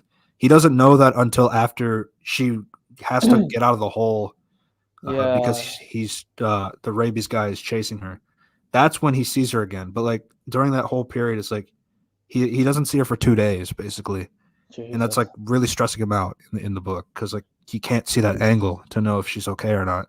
Yeah. Um, yeah, so it's like that kind of thing. It's like, I do understand that, but that's also another thing. That's why people found the Hunger Games aspect of the book boring, because it is, again, it's more character focused on Snow and his point of view, who's not in the games. He's That's- a person. He's an outsider. So yeah, yeah. so I can understand why people found that section of the book boring. And Um, such, yeah, I just prefer the movie version better with more cameras because it makes more sense if they throw more cameras in the arena. yeah, I I mean, mean, obviously they yeah, don't have cameras everywhere, to so to speak. Like, obviously, like, yeah, one thing that Flickerman was saying is, like, she's in the ducks, but we can't see her. So maybe next year we'll put cameras in the ducks. yeah. It's like, So yeah, it's like, I mean, that makes sense. I mean, that's fair. Like, why would you think a kid would go in the ducks? I mean, yeah, maybe that maybe. is smart, but, like, I guess why would you put a camera in the ducks per se? So Yeah, it's like, yeah, that's smart. that's fine. I'm fine with that. But just the thing is, the entire thing has to, like blow it up, no guards. So fucking Snow can just walk in and inspect the entire place. It's like, wow, the capital is incompetent for it to happen. Oh, another thing is which we did miss out was like Sir Janus's "You monsters, all of you," because of how his tribute was like hanged by the wrist, Yeah. and all that bloodied, beat up, hanged by the wrist, and all that stuff. So I did not miss any context of why did that happen. It's like I don't know. well, so obviously the whole line is for "You monsters, all of you." It's like I mean, obviously it's like I don't know. because It's like I think he tried to run away basically, so he was punished for that. I the, Um, that was so never then in the movie. It's like I don't know. It's like huh? So weird. But yeah, before that scene, just Snow meets Lucy. Yes, and it's like I just don't know what happens. Like, what did the person did wrong? And it's like, I mean, I get it. It's like the person from District Two was like, what did he do really? which one? Such It's like I don't know. I don't remember he did anything except for disagreeing with some things. He's just pro district guys because he is a district person from the past. I mean that's his like, and then obviously like obviously that's like kind of like annoying for like the capital people, his feelings on that. But like they can't really. I mean, but like his father, for example, is like really rich and he can like buy his innocence or like something like that, so they can like, at least tolerate him. But he. Well, I guess before we get to that, so like, which again, Yeah, this moment in the screenshot is before the games. yeah, it's yeah, Basically, fuck, like a yeah, few things happen here. Obviously you get more of that yeah, relationship setup with the two of them. And then yeah. the handkerchief to wipe her tear, which will be important later. Which is, to be honest, it's just the entire movie just gave me a feeling that he starts to give more of a shit about her. It's like he starts to care about her. It's like he just really doesn't want her to die, so he risks everything just support her. That's what the movie gave me.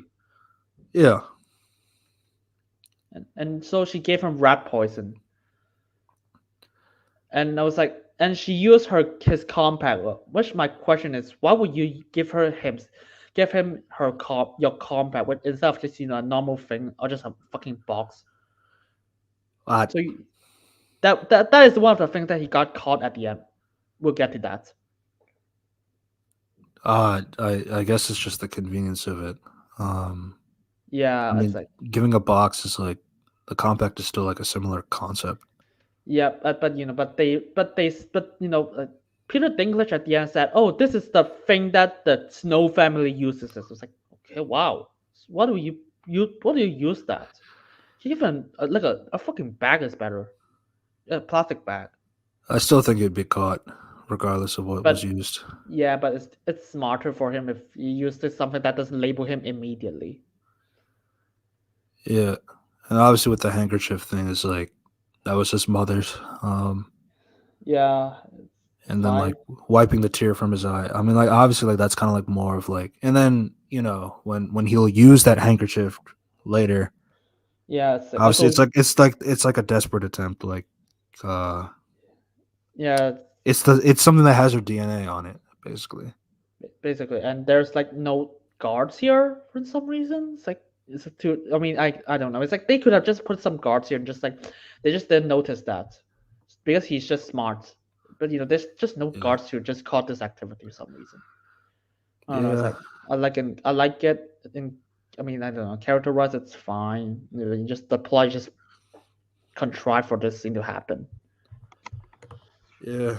Um, so So the game begins because so they we get didn't the delay the games. game. Basically, Lucy. Uh, Lucy runs. Well, oh, first but Lucy takes one her. one more thing to say Recruit. about the Mhm. hang kid because they just hang him for whatever reason. It's like, which I was like, so did they forgot that the people are actually betting on the play or something? So it was like if you hang a 12th district person. What the fuck are you gonna do to the person who just bet for that kid? Well, You to be fair, the betting hasn't happened yet. The betting will happen after this Hunger Games. This is like the betting thing is going to the betting idea is like going to be implemented moving forward. This is just kind of like going through the games that we have now, and then like Snow's suggestion for betting and like things like that will be kind of utilized for the next Hunger Games moving forward. Okay, fine. Yeah. So my thing is like, why would you do this? Like, it's just like, I don't know. I thought you want spectacle, but you just keep removing more and more players beforehand. I was like, okay, that was so weird. Yeah. It's just Viola Davis's method just doesn't really convince me that she is really competent. Like, she's just cartoonishly evil. Yeah, so Gaul is a bit different in the book. She's a bit more. I'd say she has more like a Miss Minutes kind of personality from Loki, where she kind of talks with like a more sing song kind of way. Like, you know, if you, I don't know how to, I can't really explain it, but like, I think Miss Minutes is like is an apt description of how her personality normally is like. Obviously, like it seems like a peppy kind of character, but like really deep down, like if you hear her dialogue or like she's a dark, twisted person in the inside. She's more evil than Coin and Snow. Yeah, but it's just yeah, I get it. It's like this movie she's just stupid because she's evil, therefore stupid. That's the impression I get I from mean, her. so I think some of it isn't really fair because and I have had a lot of conversation about this before. Yeah. Because like my thing about it is like for Gaul, it's like Gaul has the principles of what she wants, but she still hasn't really mastered how to do that yet. And like obviously Snow's ideas are what will help shape the Hunger Games into what it is. So like obviously like Gaul is kind of like, it's like I have a general idea that I got from some other person about what these games should be like, but I haven't really figured out how to maximize this kind of thing so that it could be better and it could be more marketable and more entertaining moving forward. So it's like things like that. So it's like I think with Gall's like incompetence per se, it's like it's like I'd say she has like 70% of what she wants, but like she's still not figuring out what the rest what is that last piece of the puzzle that she needs to Yeah. to really maximize on what she wants. Yeah. So I guess it could go both ways. It's just sometimes just like you have to question, is that really smart? Yeah, it's just I don't know. So let's just continue the fucking game. I was not really happy about it. It's like I don't know. It's like it just reminds me of the old Hunger Games. Some people are just evil instead of they just go for weapons, just go for a kill immediately instead of I was like they don't really have any struggles instead of like, oh fuck, am I really gonna do this? It's like they're not even trained with weapons. I read this is like one of the parts that disappoints me. It's like they could have done so much more instead of just like ran, go for weapons and just kill each other immediately. They don't even have skills they're trained for kill. yeah, again, like I still feel like with the difference with the future Hunger Games is including what Snow's suggestions are for improving the Hunger Games moving forward. Yeah. Especially like the reward system.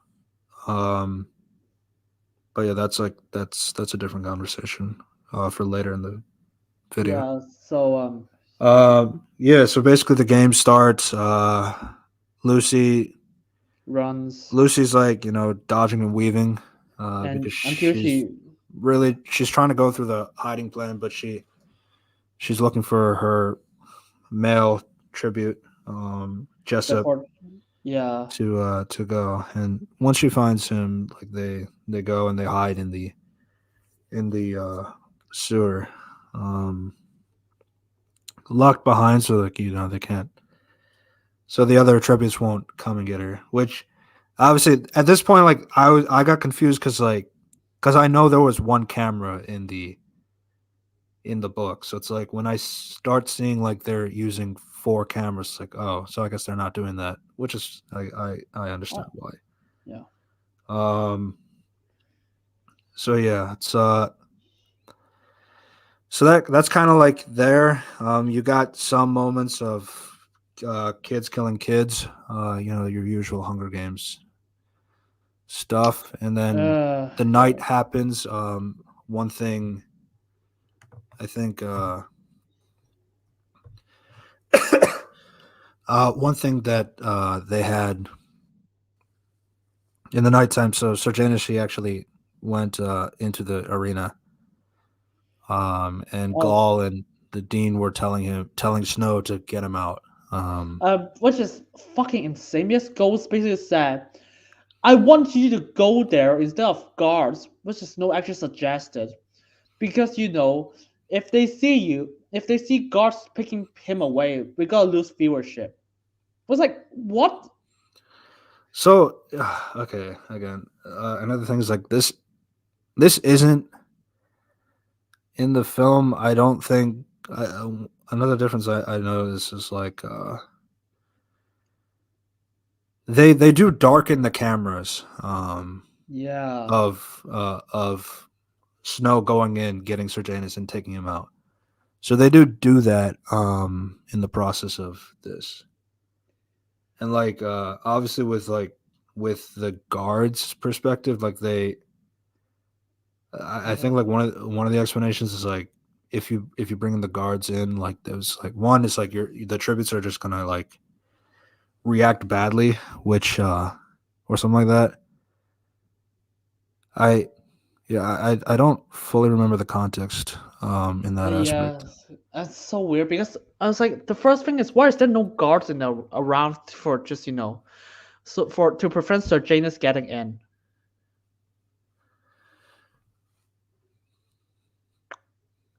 It's like, yeah, why is there no guards?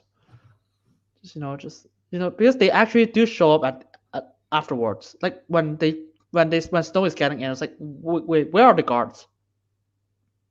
They just let him in. It's like, uh, it's so weird. So And then, I know like he enters in illegally. but just like how did he enter illegally? That's a problem.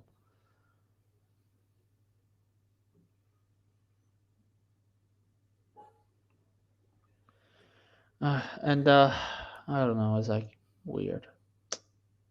Do they have explanation in the book? Um yeah, so basically after Marcus his tribute was recaptured, uh and he was put on display at the start of the game. So Marcus is the tribute his tribute that he was supposed to mentor. Oh He my Marcus like escaped and he tried to escape and like he was made of an example, put on display, badly beaten, strung up with no way to defend himself.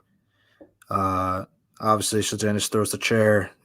You monsters, all of you, for this display of cruelty, other stuff. So Sejanus basically breaks into the arena for the intention to become a martyr, per se, yeah, and yeah, he was basically protesting the games by holding the vigil over Marcus's body.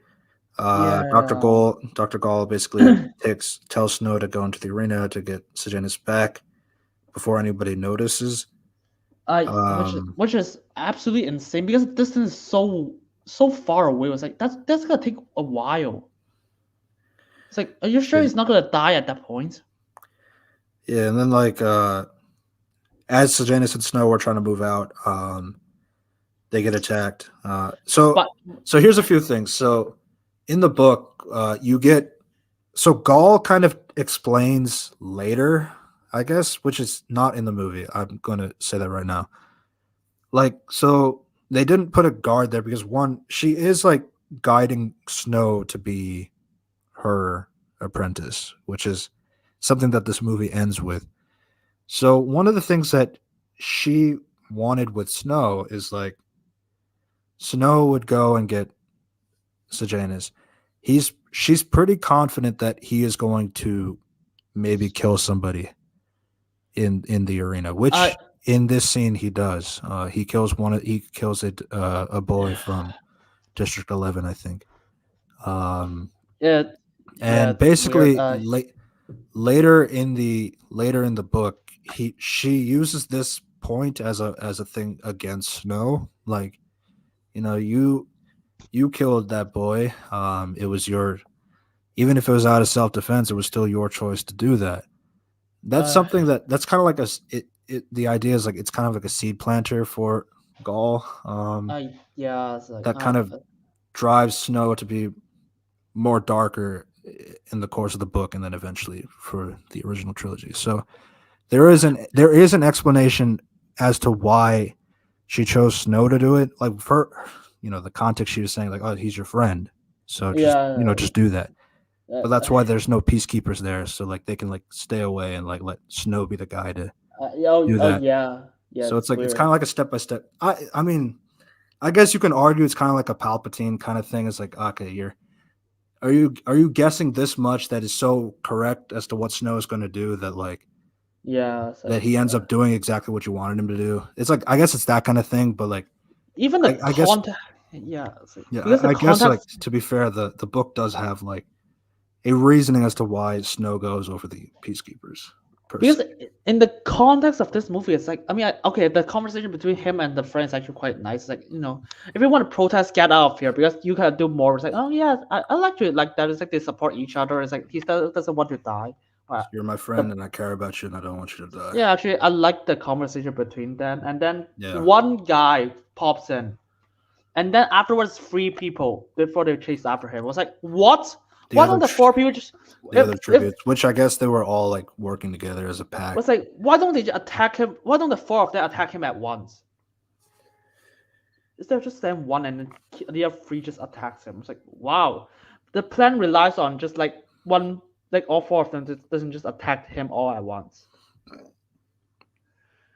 It's just the context doesn't really support like the girl's idea. Yeah. It's So so Snow does kill one of the them. one of them, Yeah, it's which like, that's kind of like that's kind of like that gets brought back up a few times in the future as well. yeah, it's not a That good plan. because like nobody could identify who killed that boy and how did he die and all that stuff. Yeah, As because like the cameras were darkened so that no so like the audience and like the people of the arena don't know what happened to that boy and who killed him and all that. So it's like that kind of thing.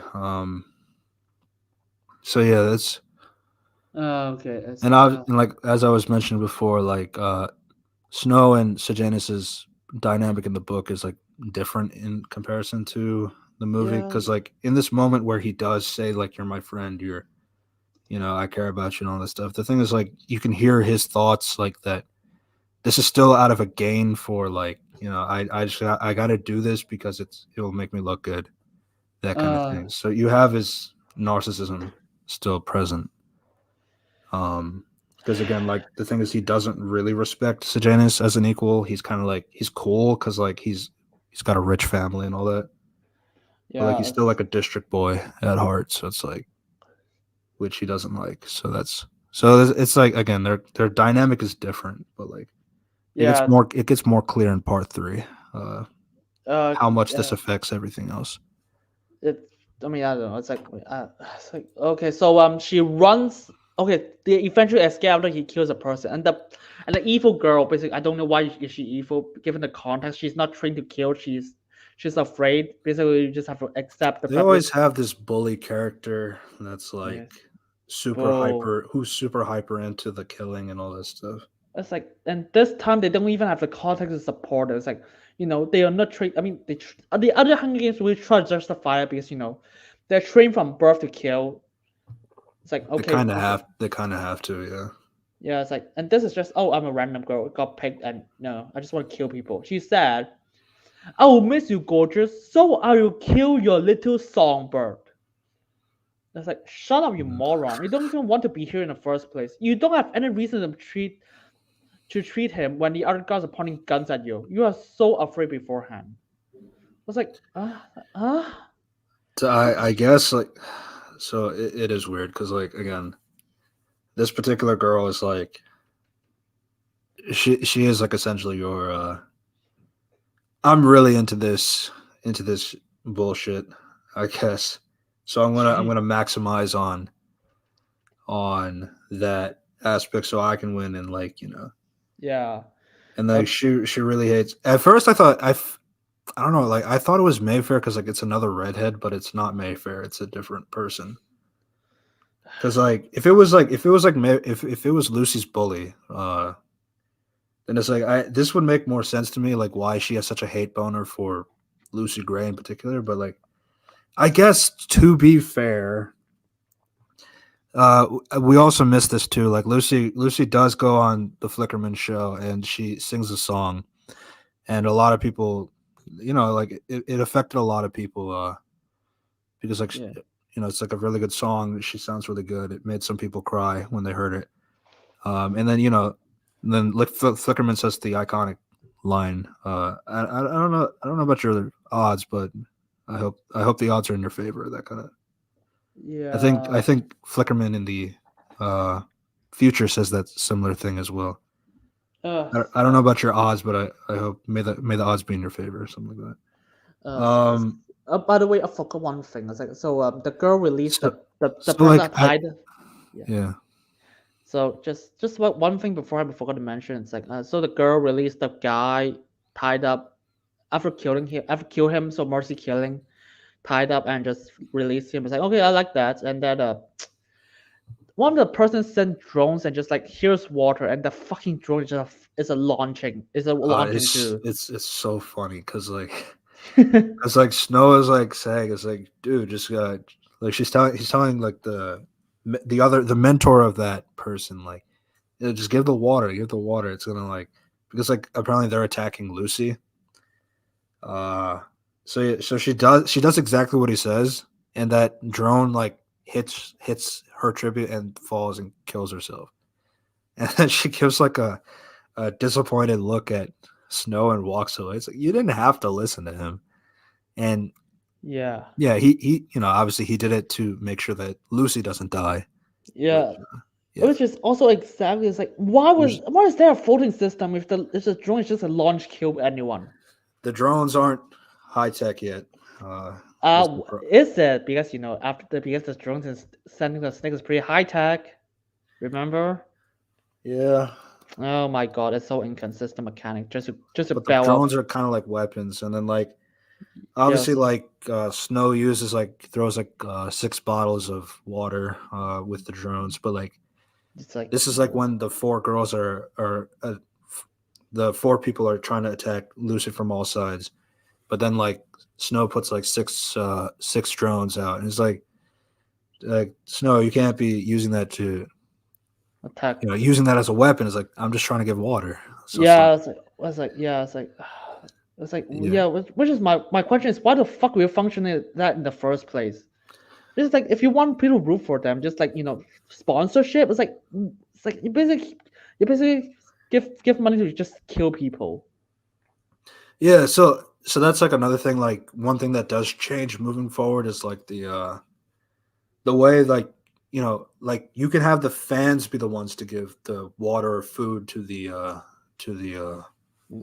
Yeah, to the tribute using the drones, which I think like obviously with this one they let the mentors do that. But the problem is like the drones aren't like sophisticated enough like to not be basically a weapon that they can use against them,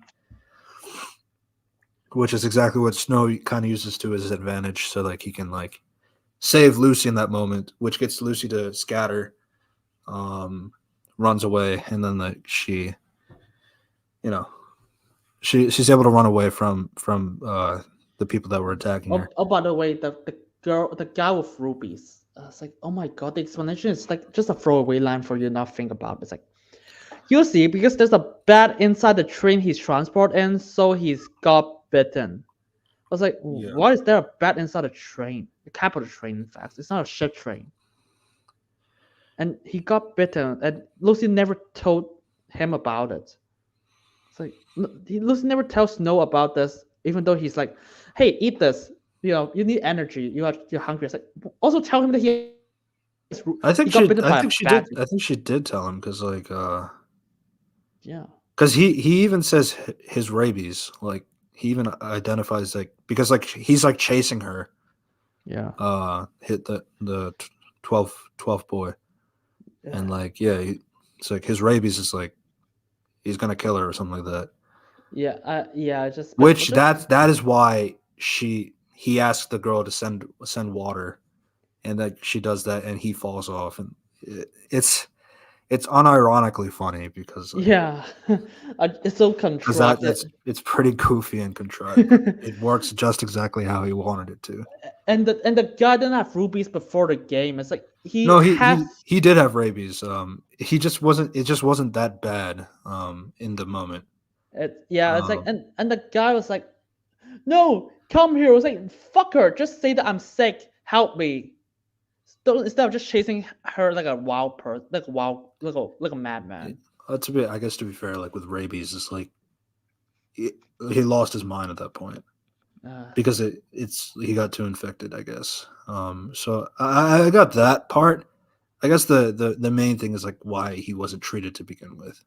yeah, that's why. And it's like yeah, and the infection is But yeah, just like like as I mentioned before, like in the book, this is the only time Snow sees Lucy again because like you can't because of the yeah, one camera thing. Like this is the only time he saw her during the course of this yeah, thing. yeah. It So just she was yeah. running away from the guy with rabies. I just can't believe it's because a random bat is in the train and it so happens to bite him, and it's like and that's it just it's and I then think just she does say like he was kind of like keeping watch because like to uh, allow Lucy to sleep and like he would like keep watch so that the bat doesn't attack her. But it's like then what he got bitten in that aspect. actually they actually the movie said that he got bitten during in the train. Yeah, Fuck, that's what I'm saying. Like so Lucy was like he was letting Lucy go to sleep so that he can make sure the bat doesn't attack her. which my question is why is that bat in the train in the first place? Yeah, that's a different conversation. Yeah, it's so weird. So But yeah, so you get things like this. Um, so Snow does go to Dr. Gall after saving Sejanus, but he got like a back stitches because like yeah, he got hit back there. In this moment, he got really desperate. Uh, so he pulls out his stitchings so that it can bleed again, so that he can go back to Dr. Gall, and then Dr. Gall can restitch it up. The intention is because he figured that something bad is going to happen. because she's like announcement like oh the person died so I'm gonna revenge and kill everyone in the arena. I was like huh. I mean that also defeats the Yeah. point of the Hunger Games. So the thing is, like the president's son, he died from his injuries from the this bombing attack. So the way that Gall kind of had it is now it's like, all right. Which So because of your rebellion attack, like uh, we just got I to end the Young Hunger Games, basically. I don't know if this is established because in the Hunger Games movie, the president and the game maker is so close together. It's like, did the president approve that? I don't know. Uh, it's possible because again, the son did die. Like the president's son did die. So But if it they is if possible that this order was approved so that Gall could say that. But but it's kind of hard to say. That part is not very clarified. it's just random. It's just another random thing happens. Yeah, so Like, that's why with Snow yeah, he panics and like he rips his stitchings and goes to Dr. Gall so and Dr. Gall can stitch him back up, and gets him he back in the office. He has like he figures that those snakes are going to be important and yeah, there's a breathing hole in the snakes. It's like okay, I mean in arm's range, so he throws a fucking like a handkerchief inside. which is like, so so Lucy wouldn't die. Which my question is, wait, are you sure all the snakes will smell that scent from this far away? Uh, yes, because of the essay. The essay was only in the top half.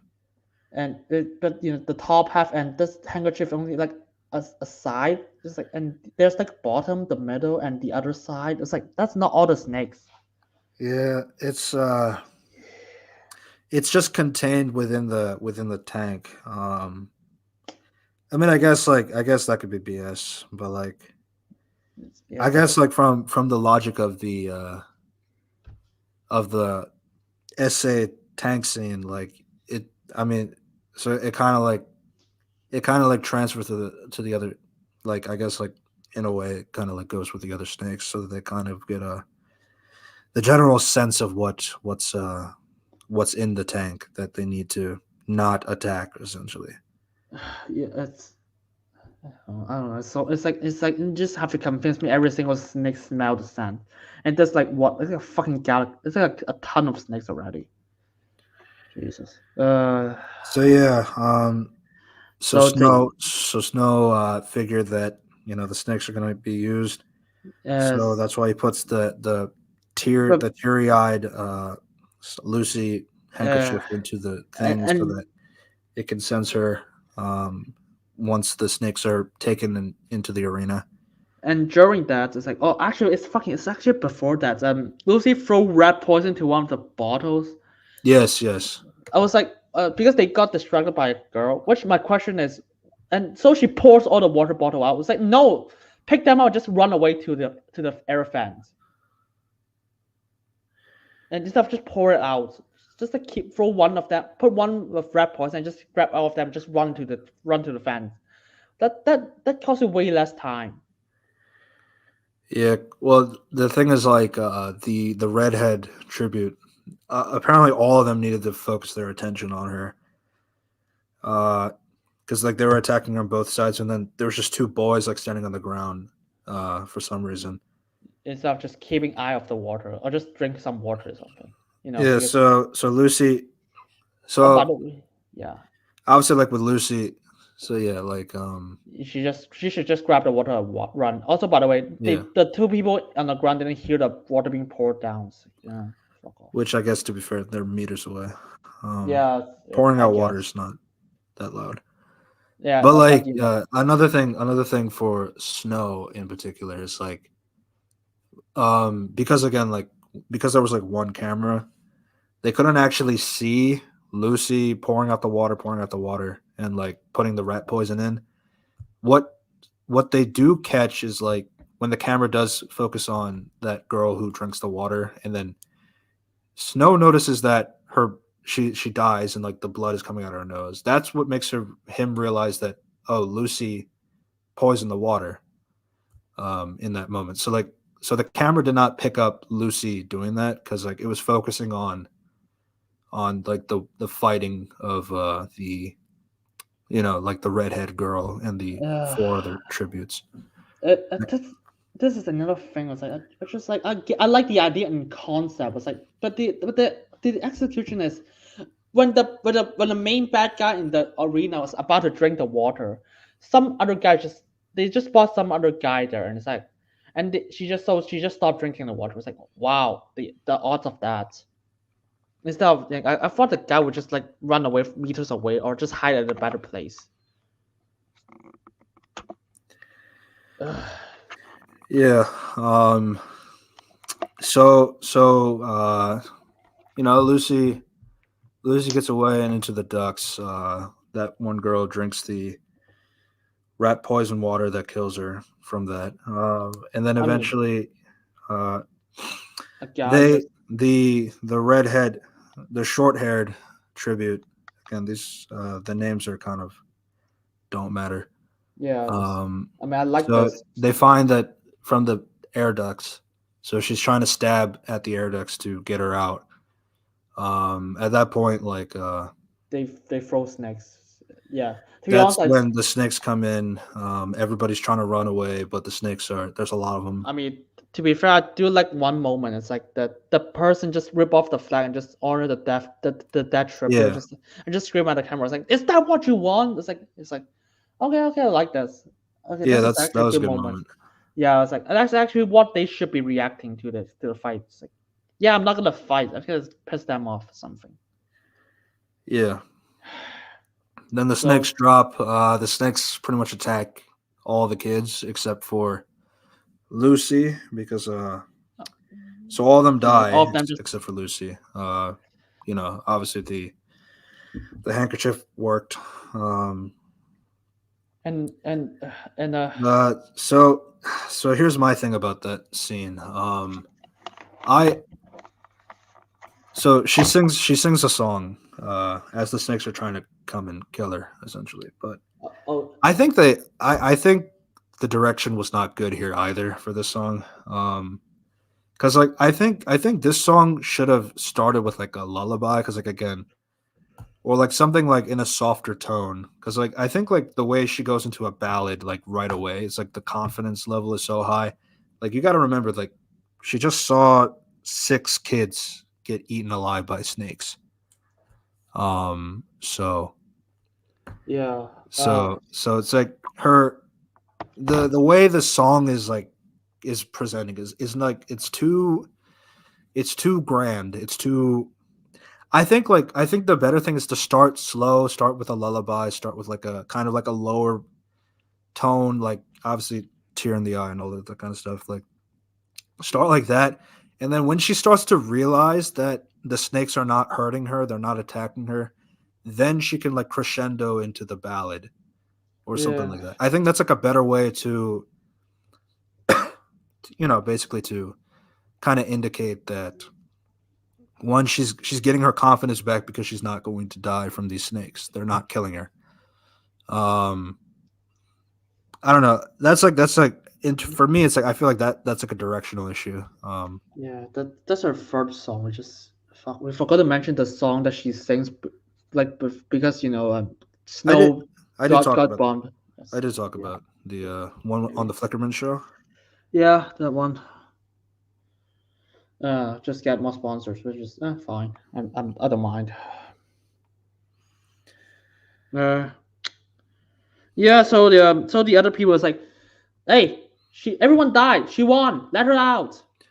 Yeah, Snow is like really really trying to get her to do it. Gauze like no no, but the other Capital members are just brushing her because like. And then like Snow has a good point. It's like if nobody wins the Hunger Games, then like who's gonna continue Yeah, which is like supporting it? So it's I like was like, it's like she just like fuck it, let her out. let her out. Yeah, Which is, to be honest, I just question her as a game maker. It's like, do you want more viewerships or not? Just like, okay, whatever. You just keep breaking your own rules. yeah. So that kind of So they won. But he got caught by Peter Dinklage. yeah. Um.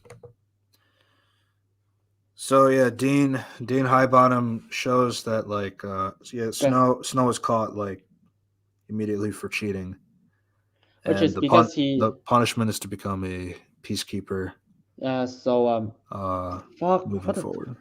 it's what they say is we found this, we actually mentioned before, we found this compact, and we know that this is from the Snow family. It's like, fucking, you are really dense about it. It's like, I yeah. think honestly, like I think I mean, you could the just handkerchief was enough.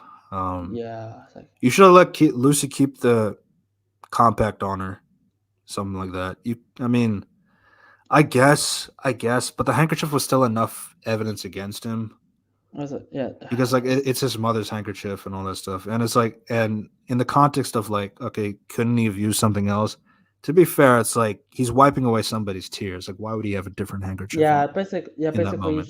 Basically, you should just have the handkerchief. It's like, if you really want the back idea, it's like, okay, just throw a random back. It's like, because we found all the fingerprints on your back, on this box. Yeah, basically, Yeah, you're doomed. That's it. That's all you need. Yeah, so that ends part 2, which I It's will just say that if this is like a good place they could have stopped this movie for part 1, and then part 2 could be part 3 basically.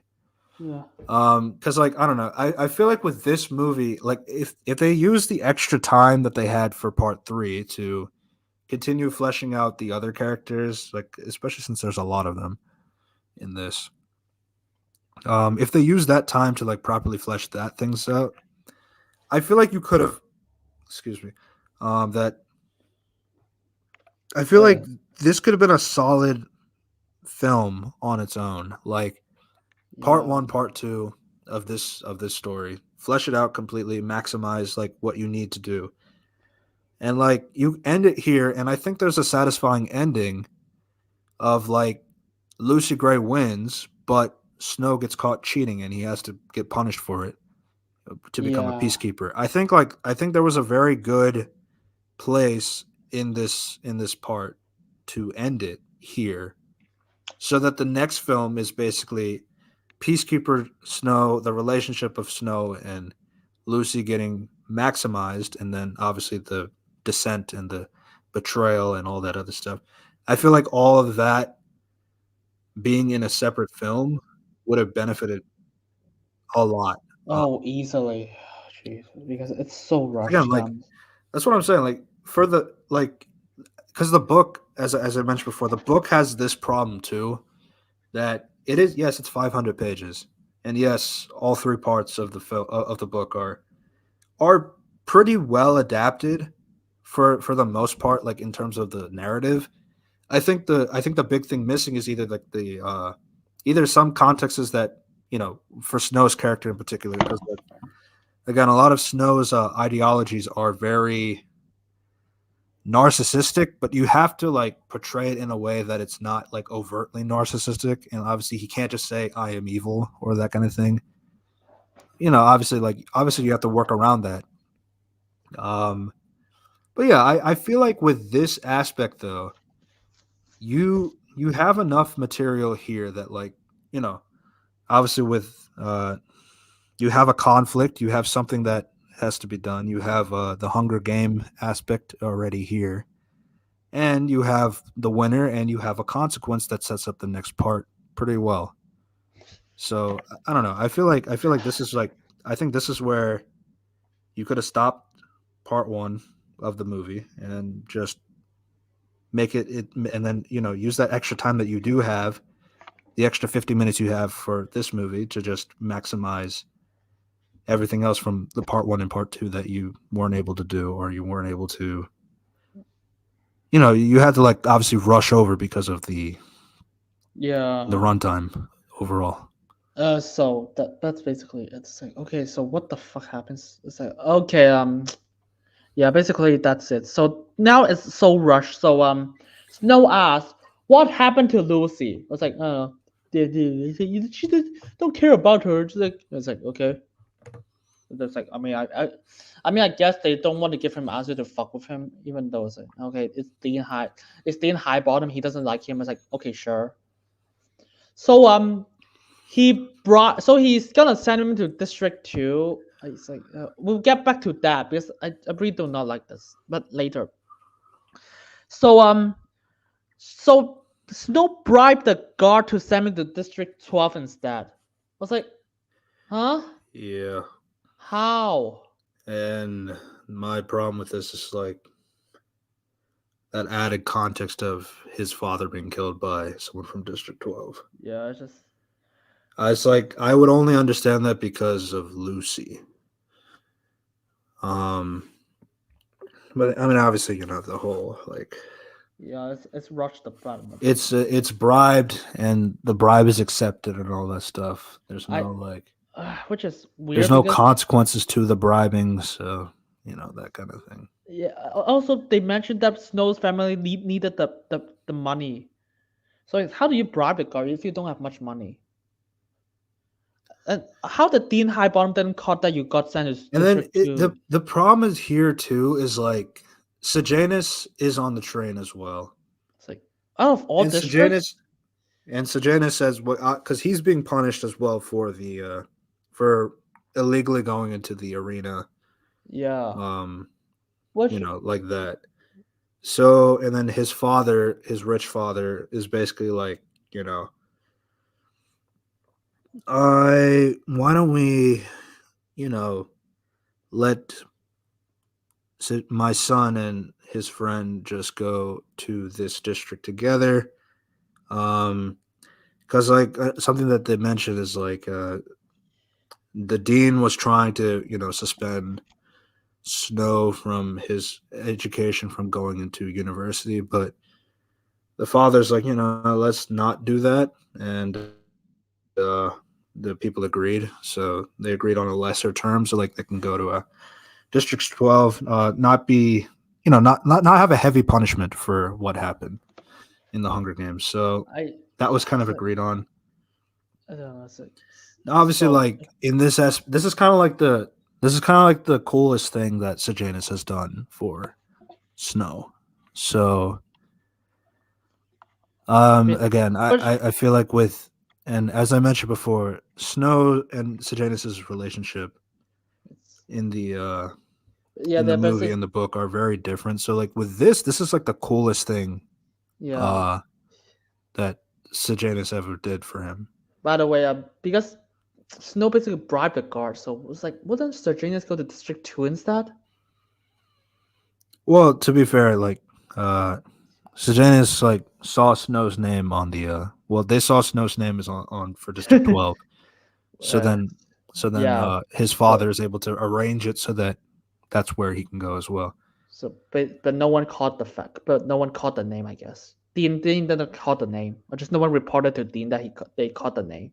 Like the name has issues, I Yeah, guess. yeah. So like I the thing is like, so basically what's happening here is like Sejanus's father is like kind of like, you know, I'm doing this. Like I'm using my money to let him do that. Like he's taking the fall basically. So it's like, you know, it was my choice. I wanted my son and his friend to like, you know, go here, and Yeah, that's why they're going there. So it's like, yeah, again, it's like it's an all time bro moment, which again we're setting up yes, for that yes, eventual yeah. downfall that's gonna happen. Oh my god, this is gonna fuck my up. Yeah, so yeah, basically contrived setup to get to this point.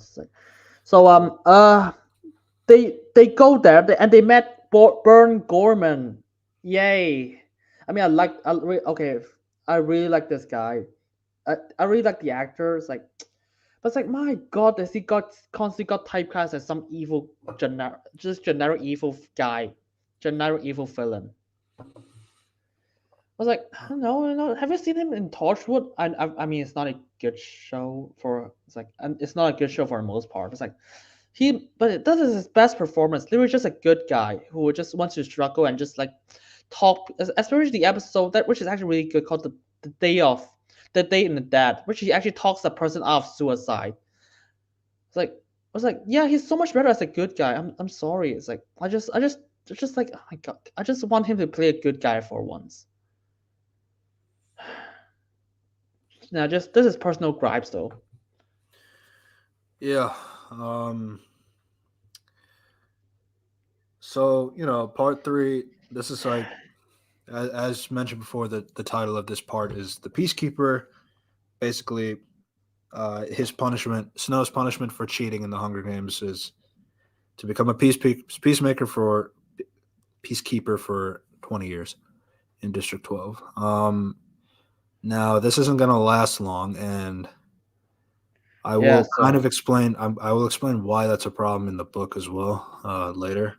yeah. But So just kind of going through the general structure, you know, we see a lot of references of the Hunger Games books because obviously this is District 12.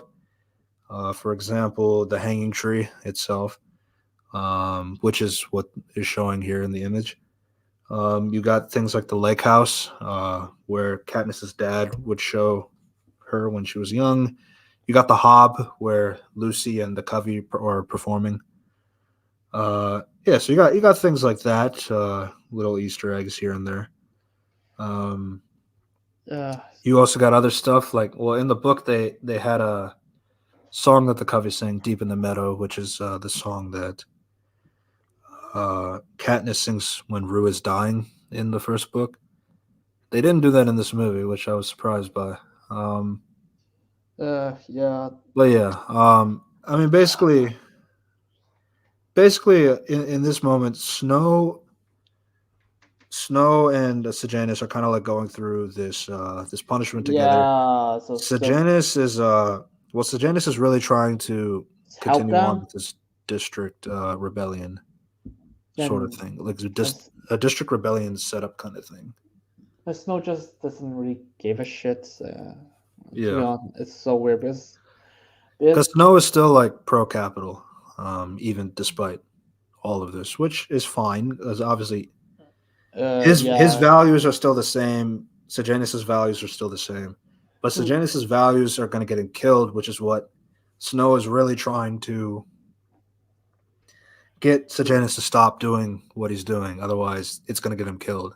don't worry because the Snow fellow here is so pissed. It's like, okay, I literally do not understand why the fuck do you want to go back to capital. Besides, actually, I know why. It's a really thin reason because this district sucks. Oh, it will get explained later. Because this district sucks. I want to go back to live my rich life. It's like, oh, that's it.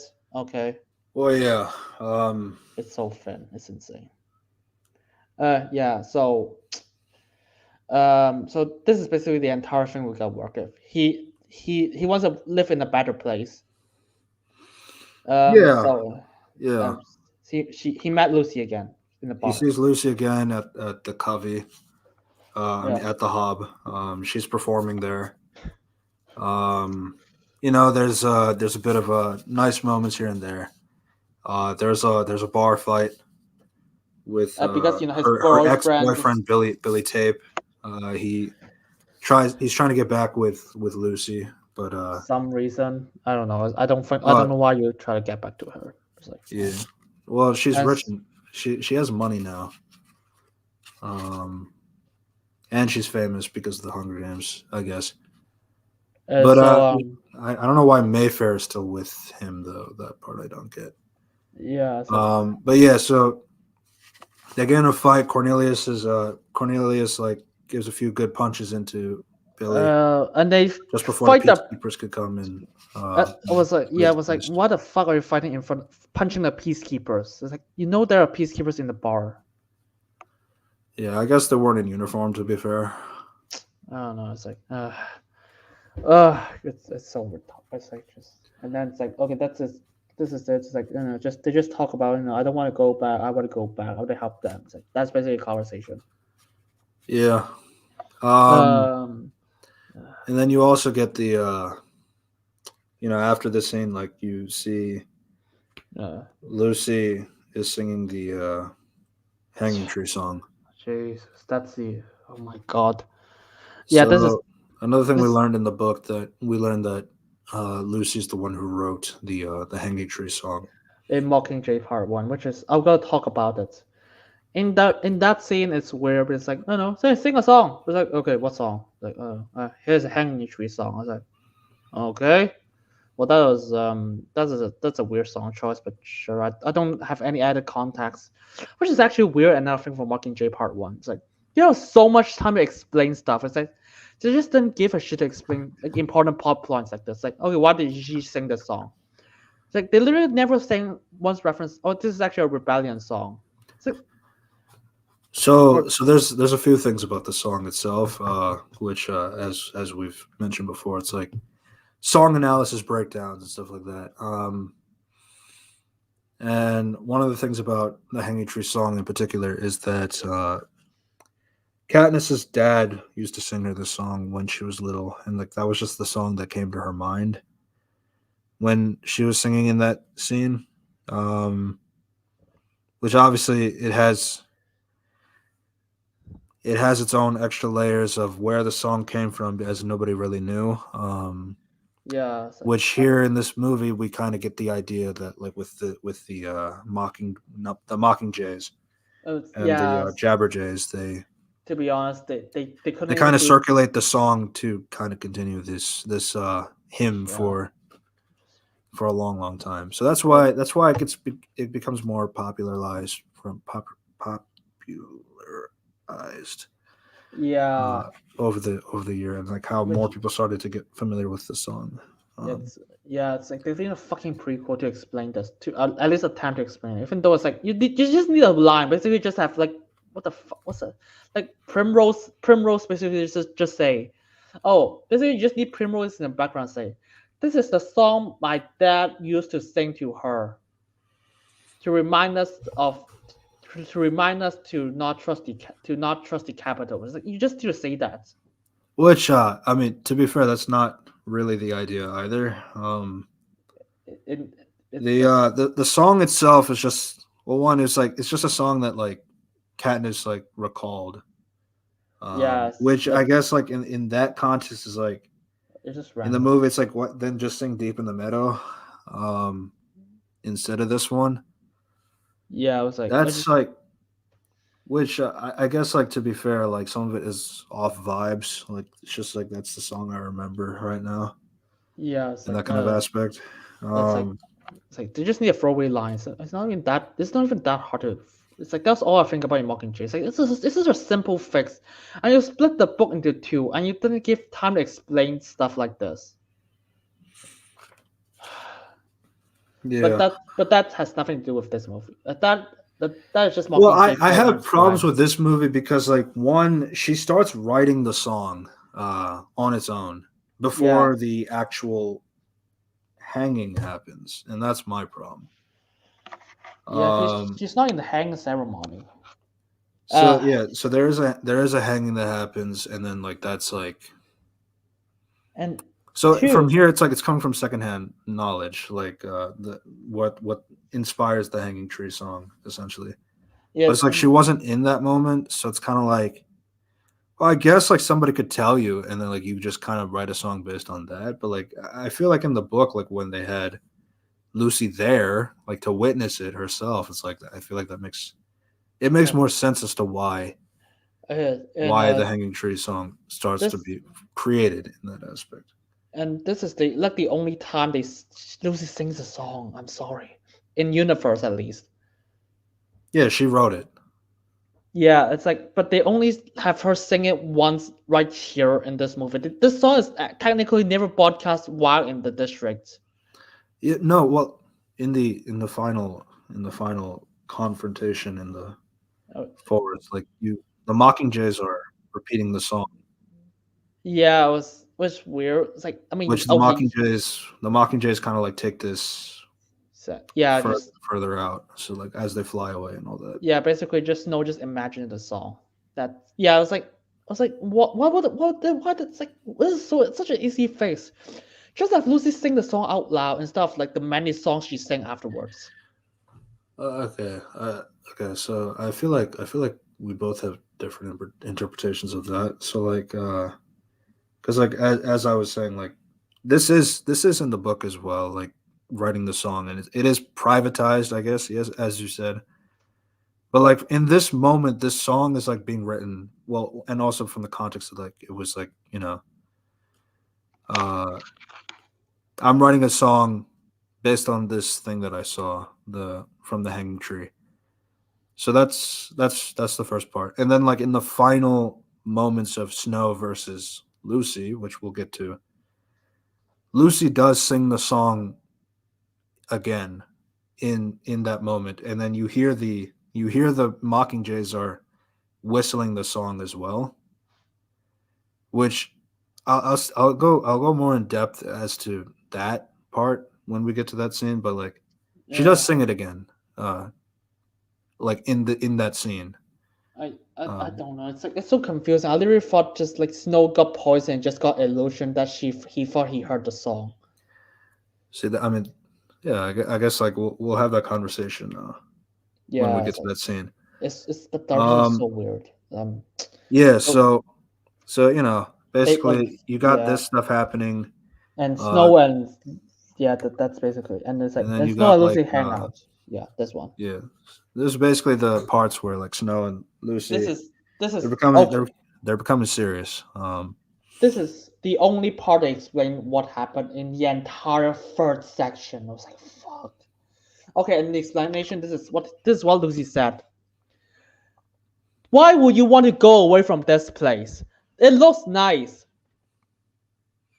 I was like, what is this District 12? You literally fucking hate this place. Lucy? Yeah. This is District 12. Lucy doesn't hate this place. Really? It's like, really? She's like, because, she hates the capital and she got oppressed and it's like, She hates the capital, which is where Snow wants to go. yeah. But Lucy likes District 12 on its own. I don't know. So they both have like two different desires, basically. Yeah, okay, I'll accept that. Jesus. Okay, so she accept, and that's her argument. Why would you want to leave this place? It's nice. That's her entire argument. Which is, I guess so. And then Snow just like, nah, I miss my place because it's money. That's basically his entire argument. I was like, what of all the things you say, you just said this is nice. No, I want to go back because I don't think this is nice.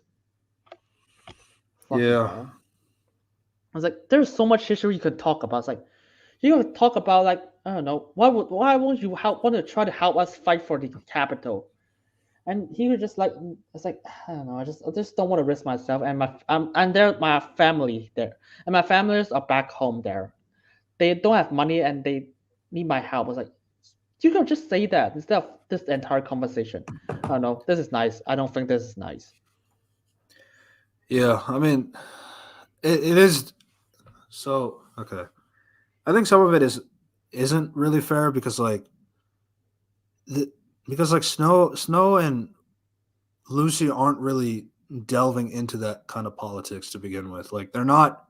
There isn't really like a whole like we hate the capital kind of thing. It's just more like I don't really care about it, but like I just want to be on my own kind of thing. So it's not like Lucy wants to like fight against the capital or anything because like she doesn't want to fight. Period. So yeah, I don't know. It's just a suggestion. Just like it's like you can say so much more than just what I suggest. Just like what was presented, or you should just have a different suggestions. Like there's so much more history you can bleed out, and this is what they presented for us. Yeah, I don't know because like I guess like for me it's like I know like Lucy isn't that kind of character, but yeah, it's like and Snow is not that kind of character either. Yeah, but this is the motivation to just hit the dead end in this scene. It's like there's no motive for them, just the most bearable motive. And also, by the way, the Katniss stuff. Oh my god. Yeah, I really hated that. So basically, like one girl gives Lucy a flower, and she's like, some people call this like a sweet potato flower, but I think Katniss has a better name ring. And it's like, no, it's like, no, come on. That was really bad. I was like, this is like, I literally just burst out laughing. It's like, wow, subtlety. Fuck you. So yeah, it really does beat you over the head of what Snow is going to hate in the future and all that. It's like, okay, fine. They do say Katniss in the book, but it's only once, and it's in the scene where Lucy's saying she's going to go pick some Katniss flowers. That's all she says, which is like, yes, it's a reference, but it's like it's not over the head kind of a reference. It's it's like, I mean, it's like yeah, and then also like the other problem here is like she also says in the scene that these flowers don't really grow at this time of the year. They so when she okay, yeah, that's a later scene. I guess I have to talk about it. So when she says like I'm going out to pick some Katniss, Snow is like, but didn't you say like they're not available at this time of the year? It's like, and then okay, it's the delivery of Rachel Zegler that I think is the problem. Because like it's like she looks very suspicious in that scene of like, well, as it's like, yeah, I was like, there's times to try something like that. I was like, it's like you took away the nuance of that moment from the book when Yeah, it's like one explaining that the flowers don't normally grow at this time of the year. So it's like when you have Snow actually asking like, why are you leaving? Because like there's like yeah. To to be pick honest, up Katniss flowers when they shouldn't be growing at this time of the year, right? It's like she should know that. It was like, why don't you just say that I'm just gonna get water? But we'll get to that. yeah. Just And again, okay. like in the book, the difference is like this is just something that she says for the first time about Katniss flowers, and like it's only once, and it's not like addressed like in that concept. Like I don't know, but having it in this Yeah. scene is just I thought it was stupid. So Um, let's just what's the next scene? so Yeah, next up, you got the another conflict bar. in the bar. No, no, Well, the frame stuff, the framing. Snow. So Oh, Snow saw another stuff. thing, well, another thing that we missed from part two is that she uh Dr. Galt shows how a Jabberjay works to Snow, which in the District 12 they're collecting Jabberjays, Yeah, and so this kind of knowledge is kind of what Snow uses when Sejanus start talking about uh, going against the capital, essentially, and so Snow. So this is one of my biggest problems with the I think for both of us it doesn't make is that sense. Snow is already so pro capital that like he is already okay to get his friend killed. I Um, No, that's like from what I've seen in the movie. It's like no, it's just you have so much conflict with Capital and beforehand. It's like and I mean, it's like why would you betray your friend? yeah.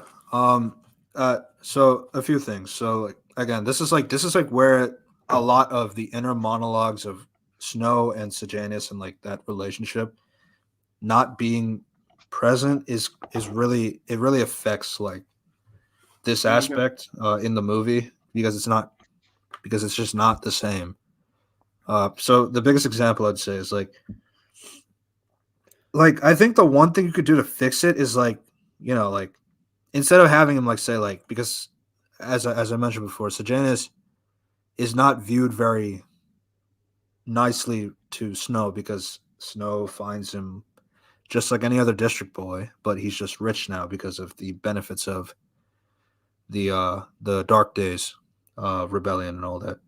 So in his point of view, it's like I'm only being nice to Sejanus because he's got more money than me, and I because like when other kids were like bullying him when they were growing up, like he just didn't want to bully somebody who's richer than him. So it's like so he just ignored him. So that's what makes Sejanus think that they were friends.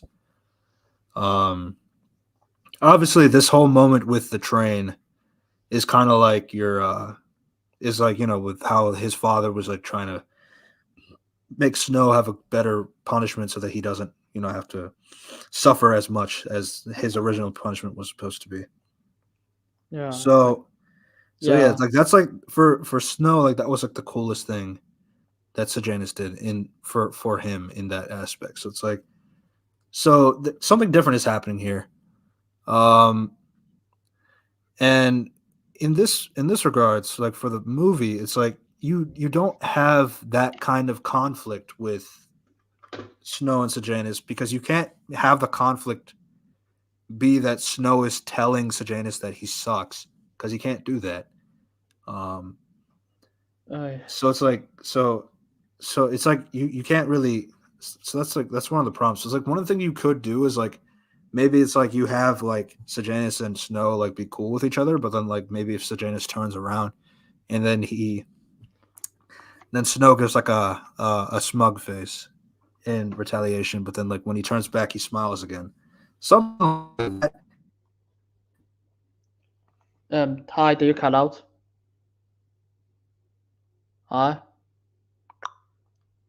for You Sejanus. cut out for a moment.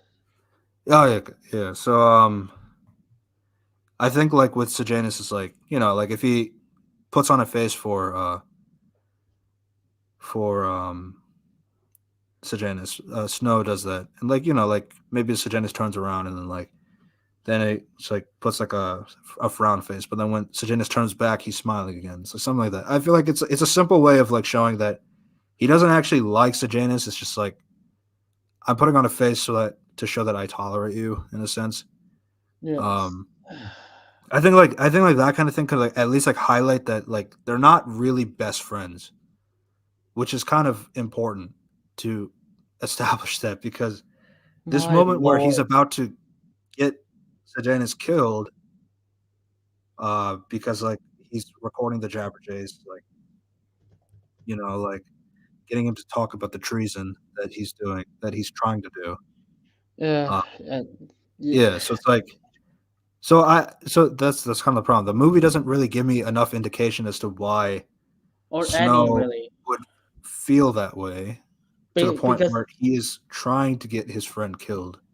but it's weird because this is literally the entire explanation. The him and the Lucy scene. Basically, I said it again. It's like I don't want to live in this place because I don't like this place. Basically, this is the entire explanation. It's like fuck. Yeah, because he doesn't want to live in this place. Therefore, I will kill frame my best friend and get me to transport. I guess I don't know. Yeah, it's But just that's like I don't know. It's like it's character assassination. It's it's fucking character assassination for this movie. Like again, like I feel like with the book, it's like the fact that you can't like adapt like a lot of like Snow's feelings, it's like but it's also like I also think it's bad direction as well. Because I feel like it is a very I think you can make him not like Sejanus as much as he thinks he does with simple facial reactions like based on different social cues and stuff like that. I feel like you can do that. I just feel like the movie didn't do that. They made him too. They're like too good of friends to the point where like I don't buy that there's any conflict between the two of them. Because again, uh, like for in the book perspective, of course, he never tells Sejanus how he feels. He never tells him that because why would you do that? That's stupid. He's trying to yeah, look good. He's trying to look good for Sejanus so that his parents who have rich wealth and all that stuff can like him basically. It's like one of those things like I don't really like you, but like you got you have nice things and I want to be nice to you so that I can kind of get access to those things. It's like that kind of thing. yeah. Um So but yeah, yeah, another directing issue here is like, yeah. So Jaina just basically say it out loud. It's like, this is a fucking workplace with like peacekeepers. They literally walk past them. It's like, hey, let's just talk my rebellious plan out loud. It's like, why can't you just yeah, move it that into that yeah? too, that too. It's like either you whisper or just say it and or just like move the location to a house or something. Yeah, that's a bigger issue, I'd say. No, well, it is a big issue because obviously getting trying to get his friend killed is the biggest issue. Also, it's like if he also because if he say it like quietly, he will not record jack shit. So it's like, yeah, let's just like yell, have him say it out loud in this workplace, even though you could just like do it in his house or And then this something. is my other problem too, because like because in this movie they actually have the Jabberjay recording uh when he gets executed, when Sejanus gets executed. So it's like it doesn't pick up the conversation that like Snow is talking as well, right? Because like it's only putting the dialogue of what Sejanus was saying, but the two of them, like the recording was like with both him and Snow talking to each other. So it's like I don't know. I feel like Uh, so it's like because like again like in the book like they never actually let Sejanus listen to the audio recording. They just yeah, get him hanged for this treasonous act. because And he never knows Snow did that. He never knows Snow was the guy that he never hears the recording himself. So it's like, so it's like, so he has no reason to believe that Snow betrayed him or in any regards. So it's like, but here in the movie, I think they beat it over the head too much to the point where it's like, okay, now this is silly. And Yes. yeah, and this is after the scene where Mayfair and Billy Tape gets Yeah, killed. yeah. Basically, Snow just threw it in the duck pond. It's like a chicken net, just like, and then it's like, and then it just somehow got to the hands of like fucking Viola Davis. Okay, sure. Yeah, sure. Why not? Yeah, so the Is that just- Jabberjay. Yeah, and another thing, the book. The one thing the other thing that the book does here is like he didn't think Gaul would listen to the Jabberjay when he sent it, Yeah, I was like, which is like not. I guess that's not very smart of him to think that. yeah, But it's like, that is one of his justifications, and then the other justification is like, because like I had to get Sejanus killed in this moment because like yes, I was because like, like it would have gotten in the way of my my overall feelings and with regards to going into power and all this stuff, because like again he's still very pro become the president one day, so it's like yeah, it's like, and they bring it to the capital. It's like, yeah, I know this voice. It's like, okay, sure, yeah, okay, you actually recognize his voice for some reason. yeah. So So these are the general things. Oh my god. The mayor's daughter gets killed. And then fuck! There's a scene beforehand. It's like the singing stuff. yeah. Oh my god! I think I knocked out 6 problems with that scene. It's like, There's a lot of there's too many songs in this section of the movie. To be honest, my monograph she just sing the mocking the hanging tree songs. Like, that is more important than whatever song she's singing right now. Okay. So, but that's like nothing compared to. I mean, to be honest, this is actually a big problem. But this is compared to what happens later. It's like Snow stumbles upon Sir Janus with the mayor's kid. Yeah. So the mayor's kid was gonna go tell on Snow, but Snow before that happens, Snow does shoot Mayfair to kill her. When it goes, it's like, one of the buddies of Snow and Sejanus kills Billy Tape, who was trying to attack Snow. Which is, I would just go it slowly. Snow stumbles upon the rebellion in this dance building. I was like, why is that rebellion in this building instead of something more private?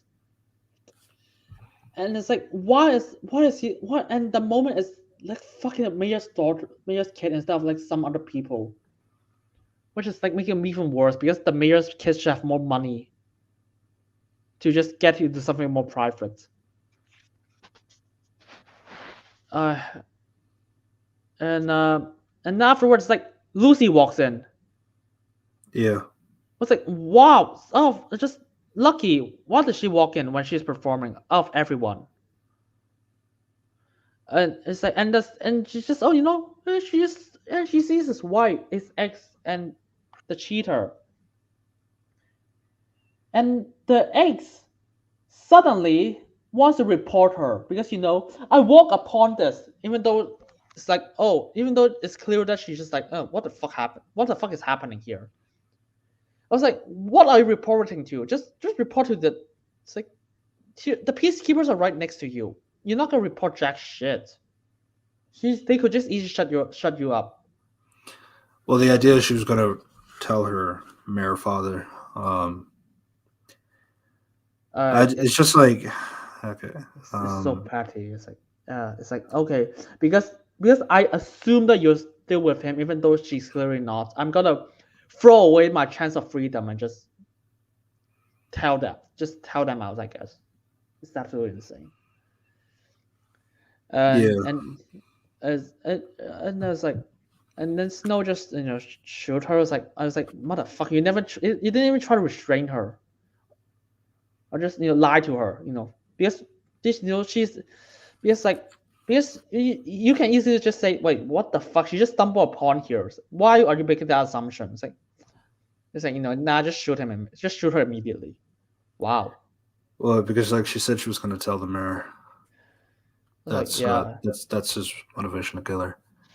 And then like Billy says he was going to kill Lucy, which I is why Spruce kills Billy. was like no, you should kill Snow because she's the one who shot her. It's like wow. It's like, oh my god.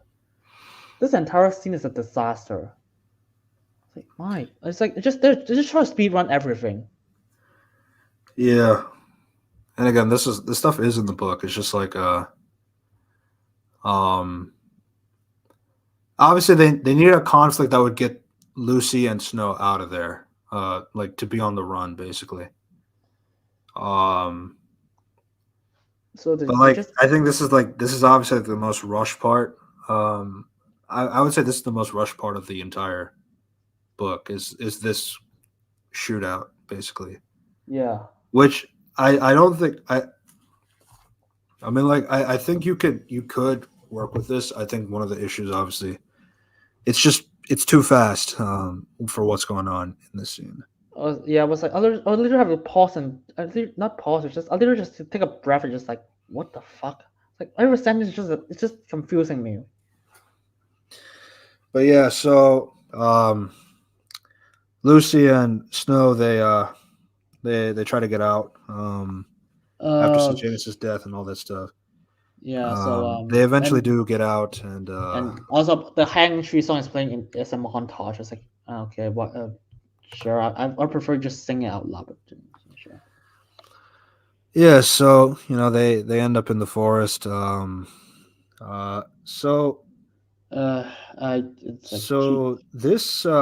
This aspect is where I'd say is like where the ending of the film is basically. So yeah, so there's a few things here. So one thing Snow tells Lucy is that by accident is that he killed three people. And Lucy only knew about two of them, which was the boy in the arena and the one Mayfair in the mayor's daughter. But Snow said three. She's asking, "What do you mean by that?"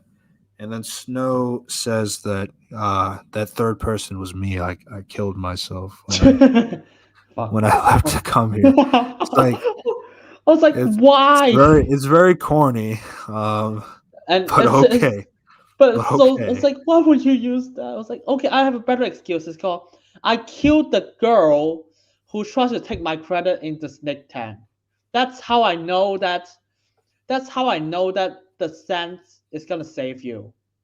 You can just say that.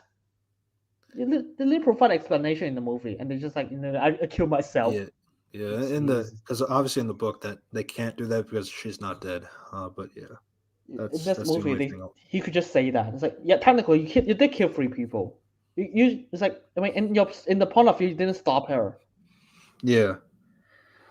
Yeah. Also, another thing to note in the book, like when he does kill Mayfair, he did say that in his inner monologue that like that killing Mayfair was a lot easier for him. So that's kind of like that thing. That was the conversation that Gall was talking about. It's like when you start to kill somebody and then you keep doing it, it's just not going to be that much of a challenge, which I guess is very generic, of course, but like, but that is like something like in terms of like the book narrative and like this kind of theme you have here.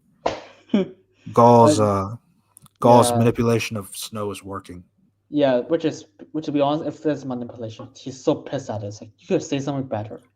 Also, by the way, it's like, it's just a scene. It's like beforehand, it's like, oh no, my friend is dead. I'm sad. It's like, what? Yeah, what the fuck do you think would happen? You blame me. And again, like as I mentioned before, the book he doesn't. I mean, he feels bad, but he still justifies it in his head, like that this kill had to happen. So it's like again, because like as I mentioned before, so Janus is not that much of a friend to him, so that's why he's not as guilty about it. But in the movie, he's clearly heartbroken, which I mean, I don't mind that. But like, It it's is. like It is. It's too rushed to the point where like I don't buy any of this. And the problem is right. like even splitting up the films in two parts. Like if you just like imagine it that way, I still think in the first part you still didn't have enough of Sejanus and uh, Snow's like differences to this setup either. So like if you were to split it in the two films, he's still too nice to Sejanus, like in that aspect. Uh, But I guess like if you had more time to write it, so that Sejanus could be a little bit more of a dick, I guess. Like I mean, there's something to work with there. I don't know how strong it is. uh, Um, yeah, that's like, but that's like a hypothetical. So yeah. So let's basically, let's this is go like with what we were working with. yeah. So So so really credit. Snow is basically, he's that's his save. Like obviously both of them go on the run. Both of them are giving up something. Here it was kind of show Snow And is giving up his ambition of trying to return to the capital, and Lucy is giving up the return to the Covey, and then obviously with like uh, stuff like that. there's something to Um, work on here. Just rushed. It's just I'm afraid yeah, after I have to run. I was like okay. I mean fair. I mean it's fair, but just it's not a strong motive. It's just fine. It's yeah. there. So one Um, thing, so this part is something that I really hated. Is I I hated the dialogue in this scene. So like, so they go into the lake house. and they try to get rid of the gun And because the gun will make them evil. Because the gun is what will frame them. It's like, huh? which yeah, I yeah, don't understand how this. I mean, I thought Sir James just destroyed the gun already, but sure. yeah. Uh, So one thing is like, so I hated this line so much. It's like we got rid of the loose ends, and it's like how you except for didn't? me. And then for some reason Lucy just has to say, "You didn't get rid of me." And it's like or something like that. Jesus. It's like you're a loose end. You want to be a loose end. It's like why would you say that? And like that's not in the book. And it's like it's so dumb because like it already exposes Lucy is going to betray Snow, which she does. But like you're already I don't know. It's do you get what I'm saying? Like it's just Yes. It's like, when you what would say you say? like What do you when say you that? call yourself a loose end, it's like It's like okay, then I got to treat you like a loose end then. And it's like yeah, you but just then it's like why do you expose want to admit you're a loose end? Like that makes no sense. and you just expose yourself. You're suspecting him. And then it gets even worse because like the next thing she says is like I'm gonna go out and get she has a knife Katniss. she has the knife on her and then she's like I'm gonna go pick some Katniss flowers, which again in this movie they've established that Katniss flowers don't grow at this time of the year. So it's like so that's what Snow asked. Like, didn't you say that Katniss flowers don't grow at this time of the year? It's like, I was like, it's worth a shot. It was I like, was like, what? gosh, Why? she looks so suspicious. I was Like, look, but I mean, look at her face in this picture. She looks suspicious. yeah. Well, my, Why my would you do question that? was like, why don't we just say I'm just gonna get some waters? And then it's like, Yeah, and then Snow just can just say, it's like that was too cold for water. Don't you think it's that? Don't you want to wait for the snow to yeah. finish? Don't you, To be fair, she has the knife on her. If she had a knife on her, then like or getting just water doesn't make any sense. But like, to be or fair, just it's like or because just like like I'm gonna hunt because some like animals. Oh fuck it, that so it's doesn't make. like so in this aspect of the movie, well, actually, just to kind of highlight with the book is like I think this is my favorite part of the book in overall. Even though part three is very rushed of the book, I think this is my favorite part because like it kind of turns into The Shining in a sense. Like, Oh yeah, I just saw that on Thursday. Like, yeah. yeah. So it's like that's kind of what I liked about this section. Is like if it was Um, if it had more time and it was more properly fleshed out, because yeah. like you can The, hear Sh- like you can because like the Shining is Snow. such a great movie. By the way, The Yeah, it's Shining is a like great.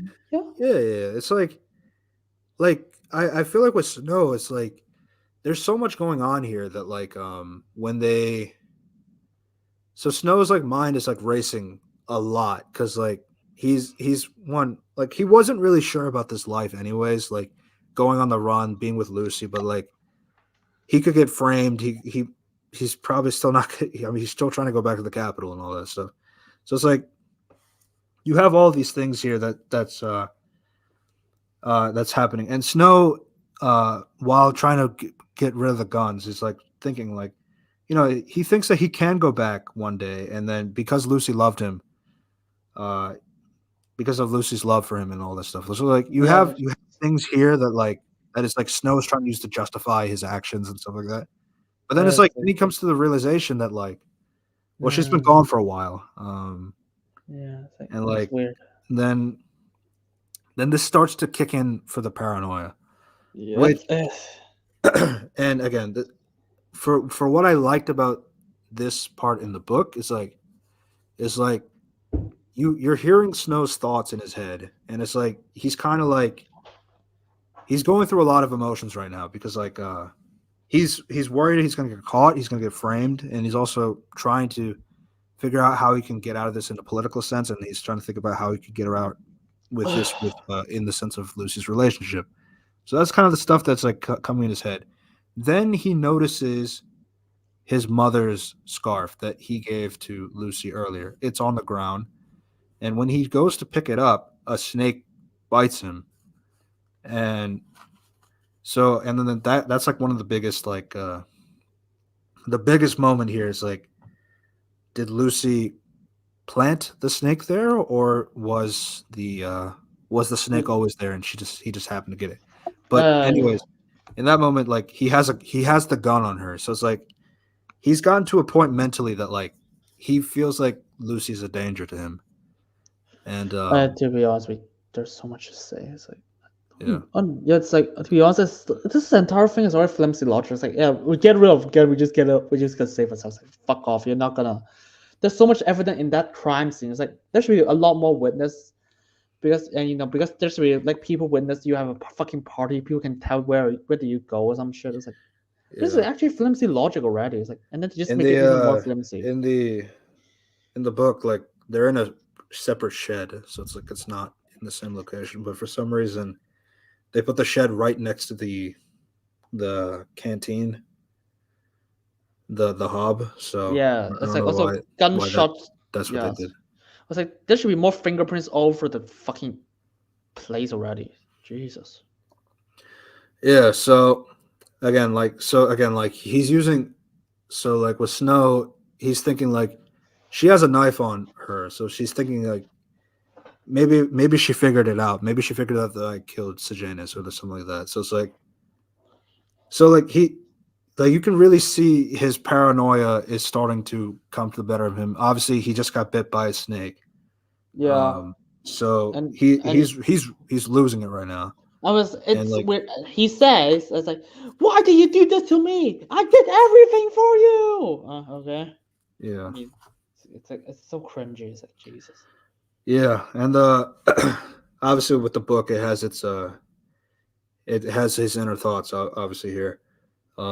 He's kind of going through the pros and cons of his relationship with Lucy, and like how it can affect his rise to power, and the film is not able to explore that stuff. So yeah, it's that kind of thing. I was like, I don't know. I was like, yeah. I mean, yeah. I guess just Then obviously like mean, with Snow getting bitten by the snake, obviously there's that paranoia. It's like, did she place it or did she not place it?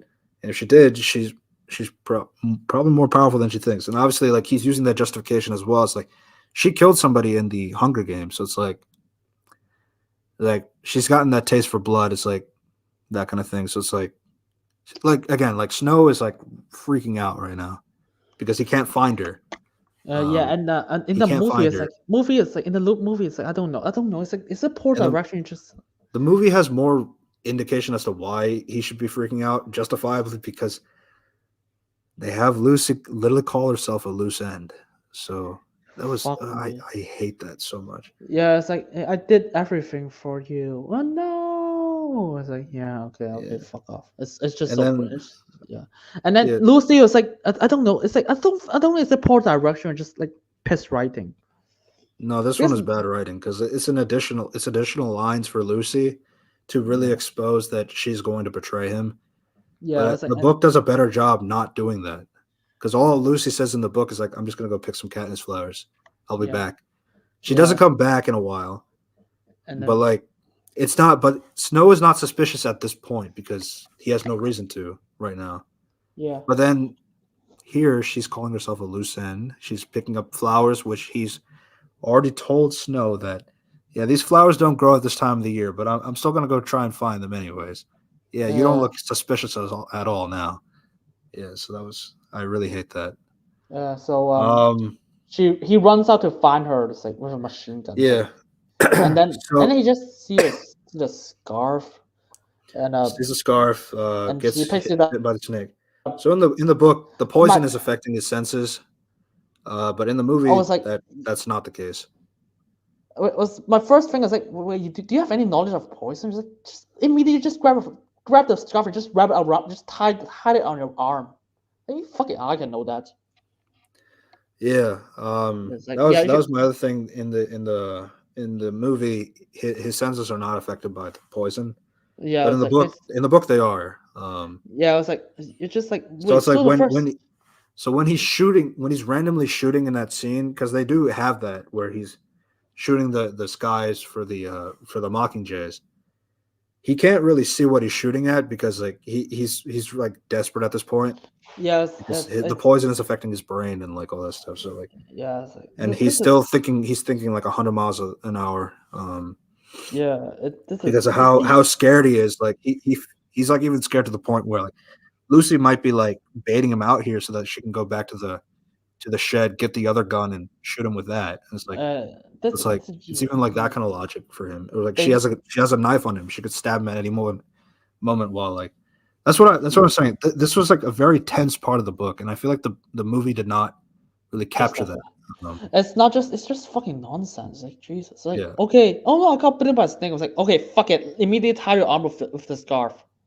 This is my first thought. It's like, wait, do you know how snake bite works? Oh, yeah, I don't know. It's Well, like, to be fair, he didn't even know if it was poisonous or not, which is yeah. another concern. To be fair, Um, I think you should assume that it's you should just poison. assume it's poisonous from the start. Yeah. But yeah. And then just like, she has time to just say a line. It's like, why do you do this to me? I do everything for you. It's like, fuck me. You saw you have plenty of time to do things. And Yeah, like, and yeah, then another big difference here is like they actually do have Snow sees Lucy, takes a shot. You even hear Lucy goes like, ah, like when she falls over. I was like, because in the Wikipedia, that's her fate is unknown. It's like, is it? It is, yeah. I was like, Which in the context of this movie, he sees her, he takes a shot, she falls over, but all you see is an earring. You don't see the body. You don't see where she ran off to. You don't. yeah, I guess. So that's another difference. In the book, he never finds Lucy. He never confirms if she's dead. He never knows if she's gone. Like he never knows if she's actually dead or if she ran away or anything I like guess that. he didn't as well here. It's like, it's like, Which, yes, I just don't like how the movie does it because like it's not.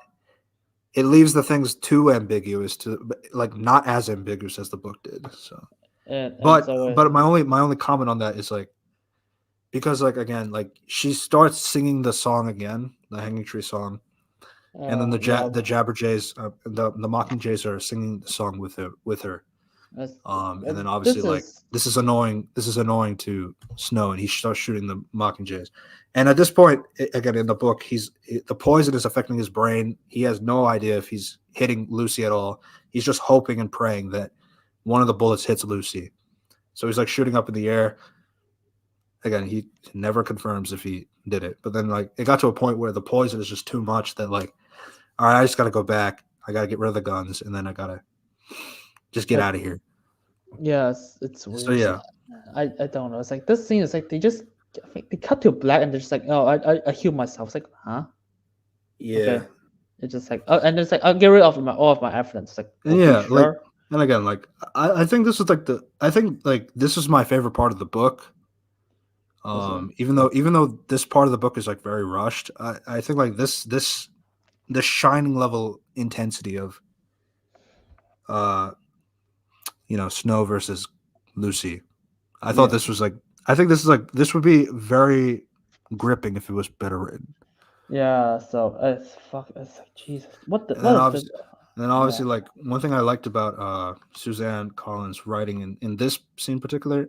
So one thing is like when she starts singing the lyrics in the scene, like Lucy, the idea that you kind of get is like she's starting to sing these particular lyrics. Strong of a man, they say he murdered three, which is now this is kind of the indication for Snow that Lucy knows he got Sejanus killed. That's the connection. Like because like obviously Sejanus got it. He was hanged at the hanging tree. Uh, Yeah.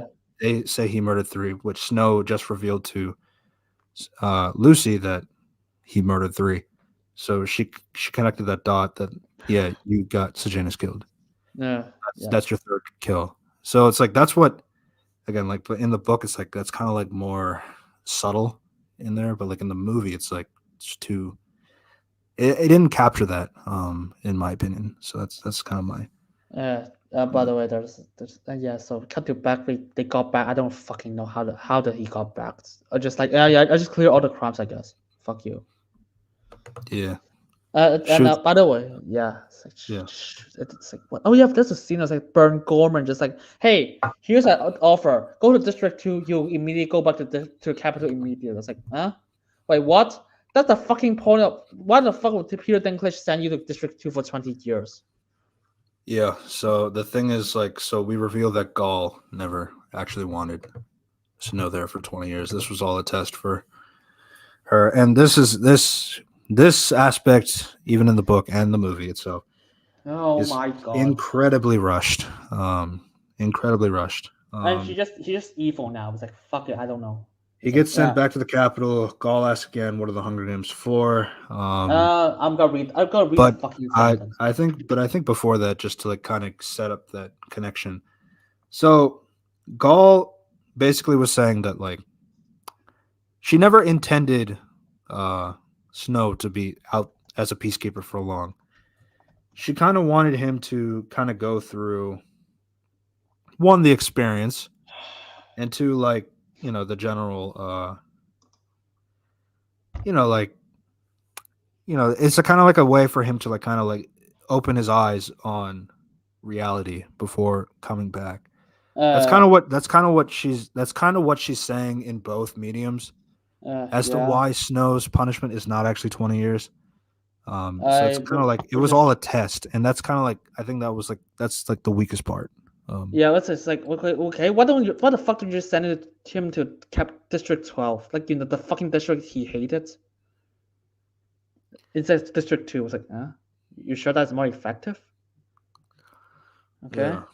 So It's then again, like they have the question, what are the Hunger Games for? I'm gonna read the fucking thing line by line because this actually frustrates me so much.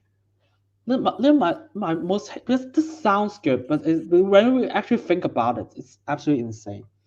So this is what he said. Okay, by the way, the only difference I made is like um Go puts a line in between the paragraph in the speech. I just combine it to one. The meaning is basically the same. Snow say, I used to believe the Hunger Games are a punishment for the district. Then I thought this as a warning to the capital about the threat the district possessed. Now I know the whole world is an arena, and we need the Hunger Games every year to remind us who we truly are. The victor. Yeah. Oh my god. I don't even know where to even begin with this. So I guess what's your comparison to Mockingjay on you on mentioned before? on the Hunger Games. So this is all three movies. The only good scenes Snow has. This is what he said in the Hunger Games, the first one. Hold on a second. Fuck me. Okay. I hope.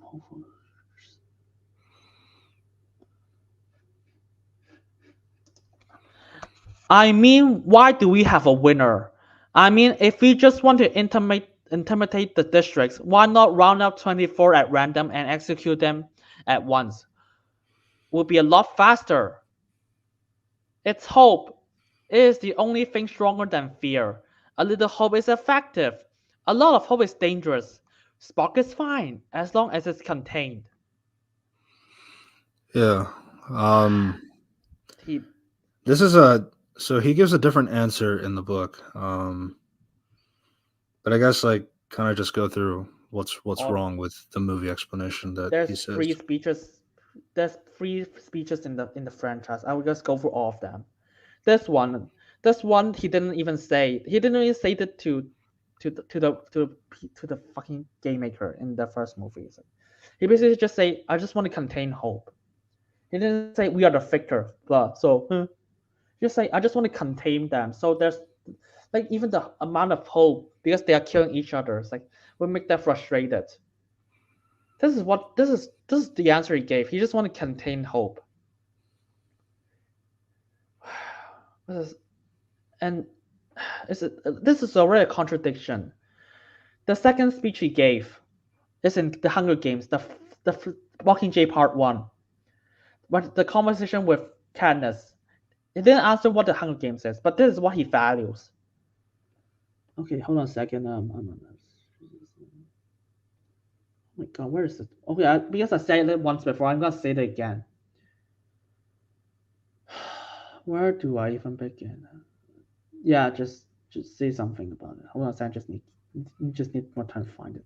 Shit. Yeah. So one thing about so in the book when she asks this question, he gives a different answer in general. He says they are a part of an eternal war, and the games allowed the capital to control that war and win.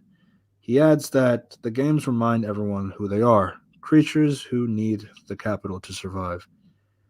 I And mean, that's essentially what he says. yeah, that makes more sense because it's like he will never. Okay, this is what he said in Mockingjay Part One, which I told you before, and everyone. You said you didn't want a war, and that's just what happened. I told you what a fragile thing peace was, and still, like a child, you took pleasure in breaking it. I know what you are. I know you can't see past your narrowest concerns, but please, Miss Everdeen, I doubt you know what honesty is anymore. Yes, he has some. He still has respect for people. He still have honor, even though he's a genocidal maniac. But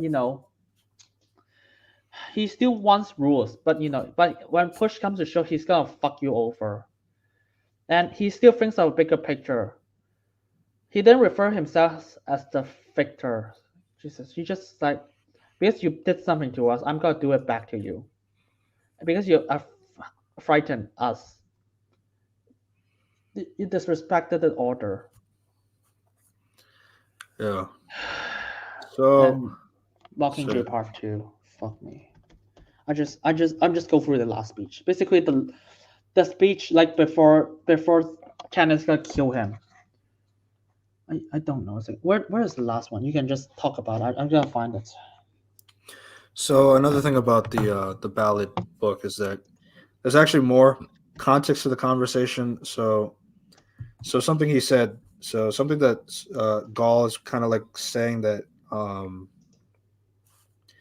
10th Hunger Games were a disaster, and the books they mentioned that the tapes were going to be deleted, and Lucy Gray, who is either dead or missing, will be forgotten.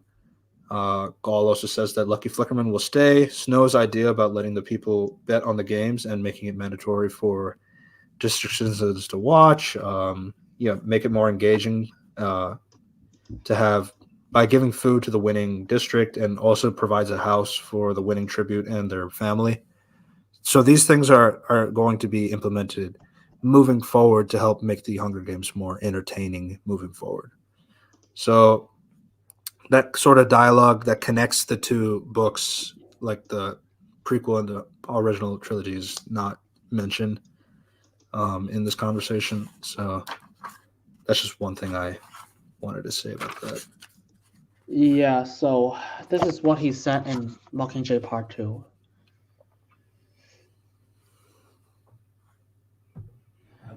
But I have a feeling your visit will be brief. So first things first, I want to tell you how very sorry I am about your sister. So wasteful, so unnecessary. Anyone could see the game was over by that point. In fact, I was just about to issue an official surrender when they released those parachutes. You really think I gave the order? We both know I'm not above killing children, but I'm not wasteful.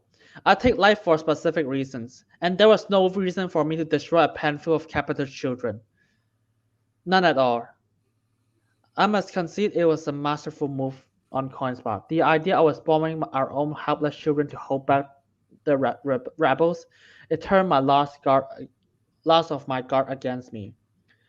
There was no resistance left inside the capital or the mansion. Yeah, basically, he knows that he fucked up at he already in the Mockingjay movie. He knows that he already lost the second movie.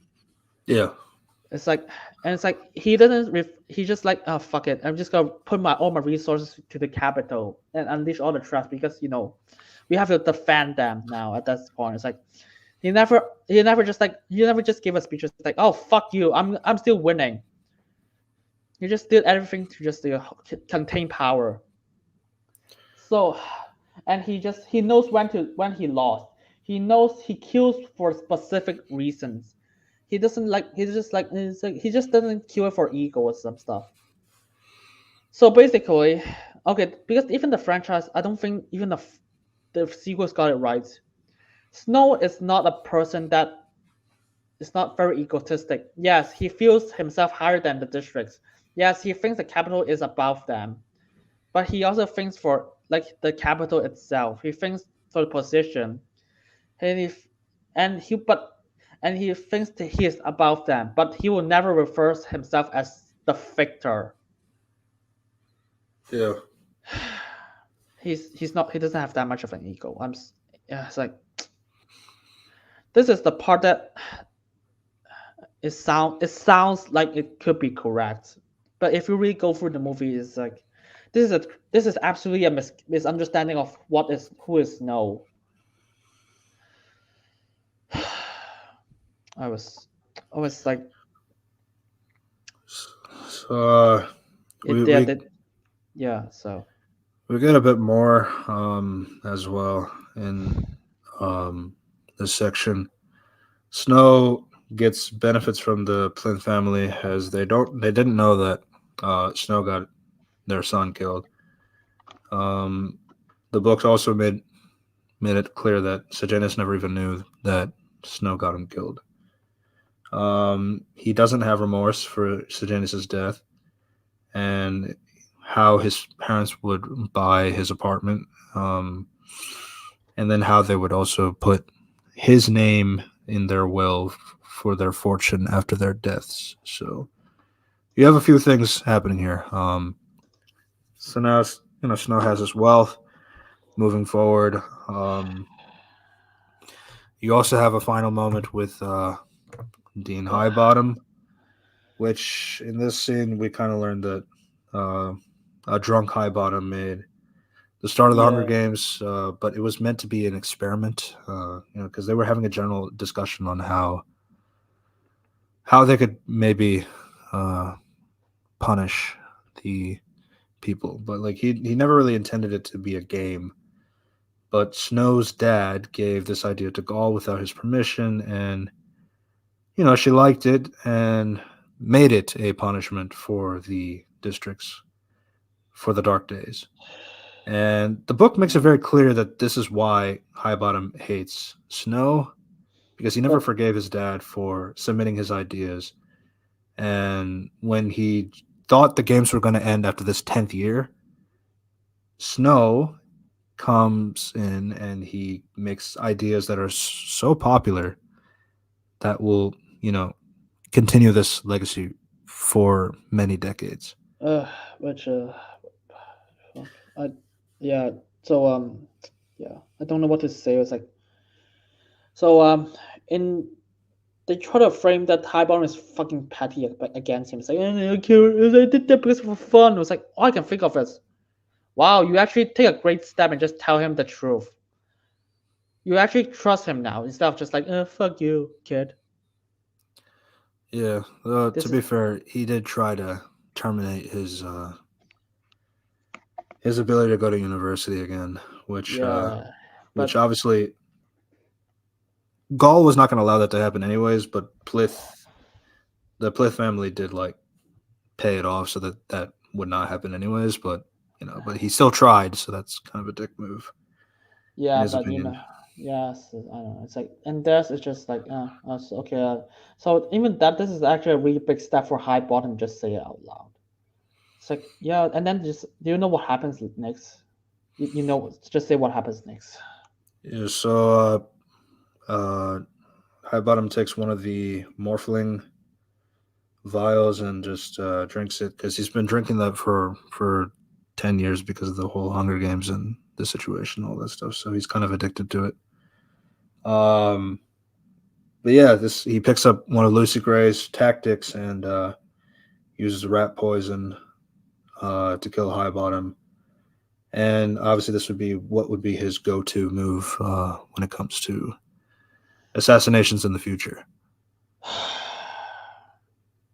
I don't know. It's like, I don't know. What's your take on this scene again? It's like, because I think we have different takes. Um, I mean, obviously, you were mentioning about because you mentioned before, like he would not do petty kills like this. Now, granted, High Bottom has been a bit of a dick to him the entire movie, and then not to mention he used his father as a way to kind of justify that of basically like why he never liked either of them. Not to mention like how Snow is Snow is always another thing like from the book as well. Uh, High Bottom High Bottom's disdain for Snow would be a threat to his pursuing a power moving forward. So at that point, it's like if I kill High Bottom now, it's like get rid of that problem. So that's what he does. Um, Yeah, my take is this is petty killing. It's like, oh my, I guess even I was like, I guess High Water could do something in the future, but it's like you basically won. You basically have all the president's money and like Viola Davis is gonna train you. It's like, yeah, what is he gonna do? yeah, I mean, I This is guess yeah. that's been our agree to disagree on that one. Yeah, it's weird. It's like, and then the movie ends with him looking at the statue and Yeah, this line while it's snowing. and So and they throw that's a how it line at ends. the end. And they throw a line at the end. If you remember Yeah, Mockingjays part one, it's like, it's the things you love that kills you. Get it? Fuck off. yeah, that Even though remember that line and the speech, like Mockingjay part one, I keep referring that. That speech. This is the speech right before he said this line. So his fellow is a fucking. They play a line in the end. They play a line at the end, even though the context is fucking. It's like nonsense. Honestly, it's like, oh my god, like it's completely different. I was like, I can't, I don't get it. You have him say a speech about him.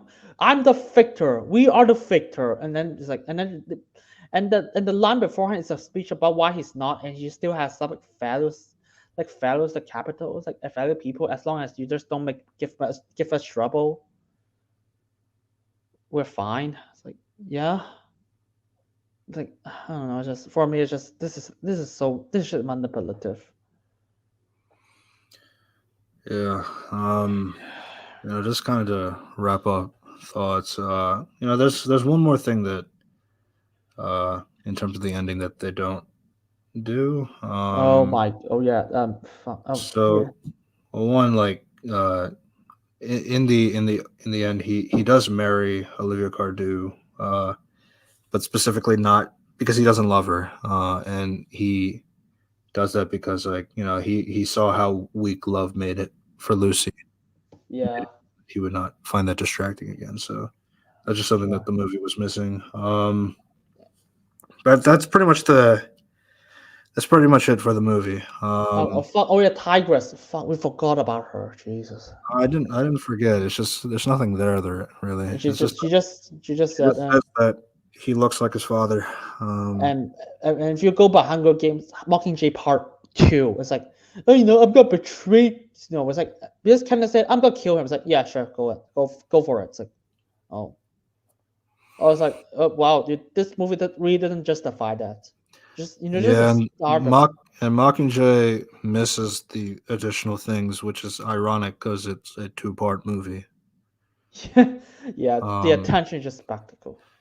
yeah, so overall, my thing about this is like I think there were good ideas in this movie. I think I like the story of it from the book, even though I as I mentioned before, the pacing, especially in the third act, was a big problem because like it felt like two movies in one.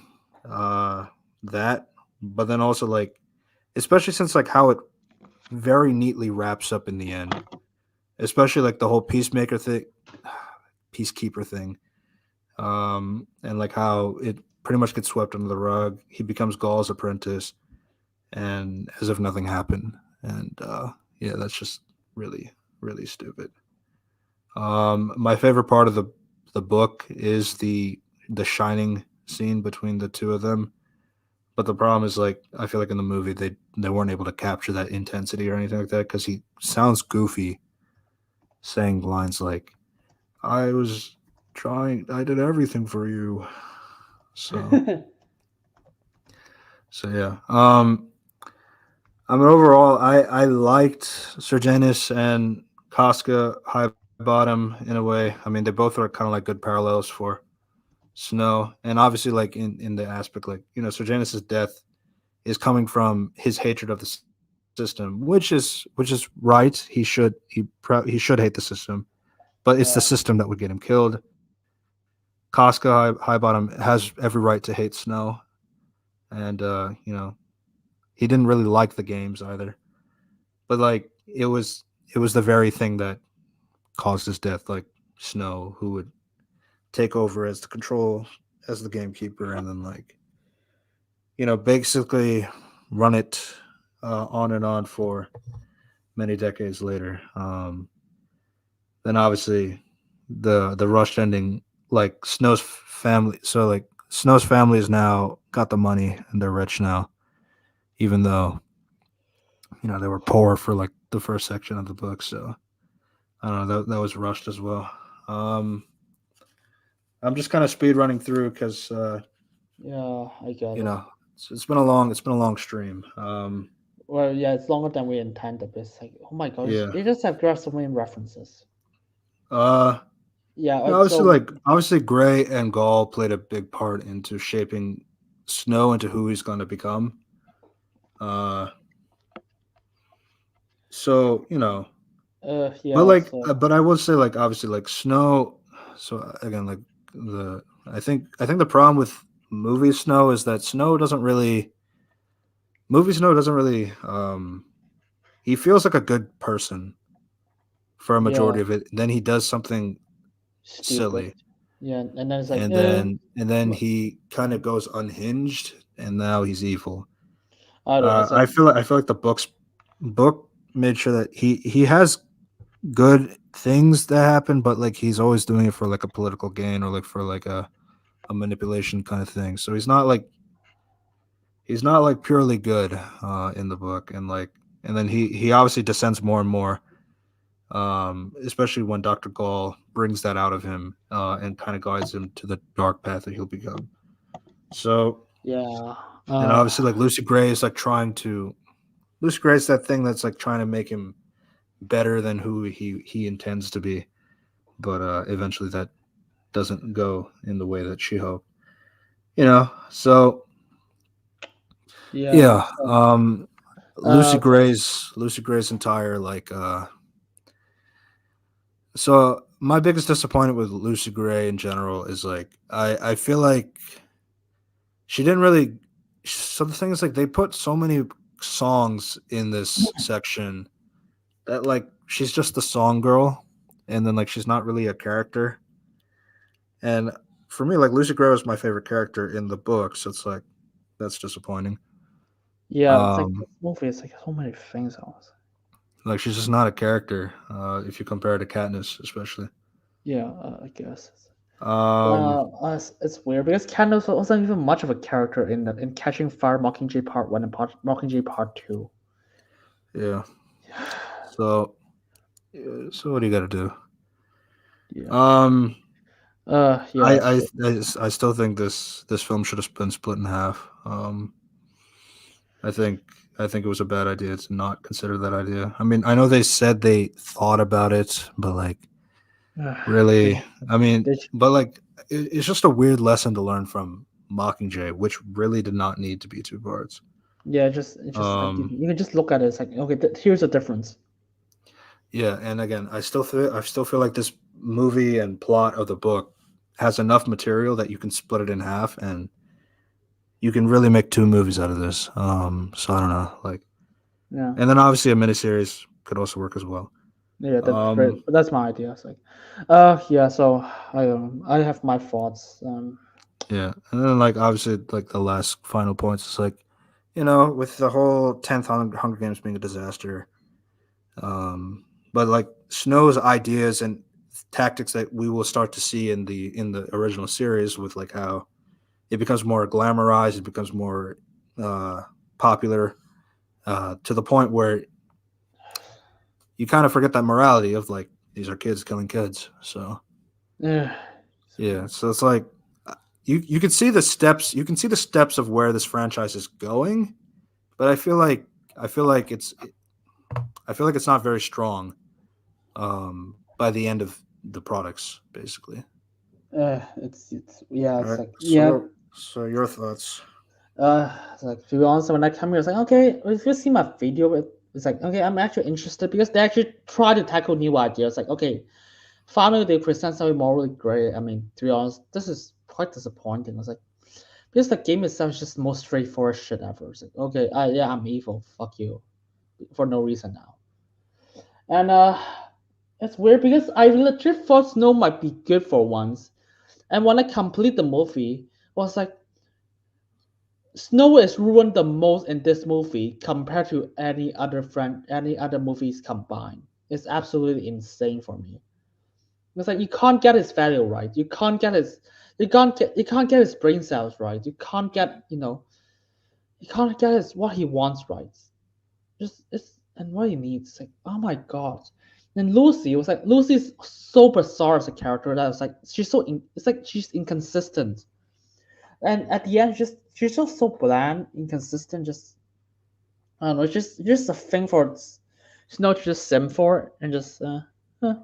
And just like okay, I mean there's actually good idea inside. It's just Snow fall in love with this girl and Lucy is gonna eventually backstab her because they are from two different places, and that's how he got hurt and just hates the and just becomes this person at the end. It's like there's a good idea inside. The execution is just so piss poor. It's insane. And I Yeah, mean, for a positive note, there's a few characters I like. I mean, actually like quite like Dean High Bottoms. Like he's actually quite fine his character, and Janice before the final scene, I was like, yeah, he's actually good. I mean, actually, I think like actually Leo's character is actually fine. It's like I don't hate everyone. There's some good things inside. In fact, there's some good scenes we talked about.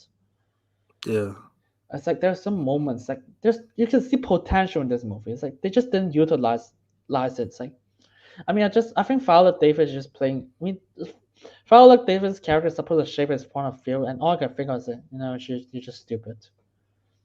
Uh, uh, I don't know. If you ask me how I rank this movie, it's like Hunger Games and Catching Fire is better.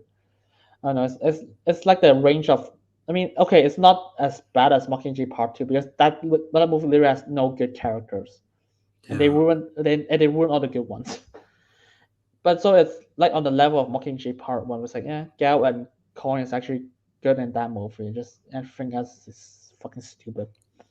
I don't know. Maybe I prefer this one more than Mockingjay Part One. It's like yeah. I mean, for me, it's like I always thought the book was like a 6.5 out of 10. Yeah, for me, this movie Because is I like the story that it's going for. I think my issue with it is that because it's a lot of things happening in this prequel book, but then like compacted into one book. Even though it is the longest book in the franchise by far, it's still rushed, especially with the third act, and obviously with the pacing of like in the book you have the song lyrics showing you can't, so it's like it kind of takes up space, especially because songs are better to hear than to read.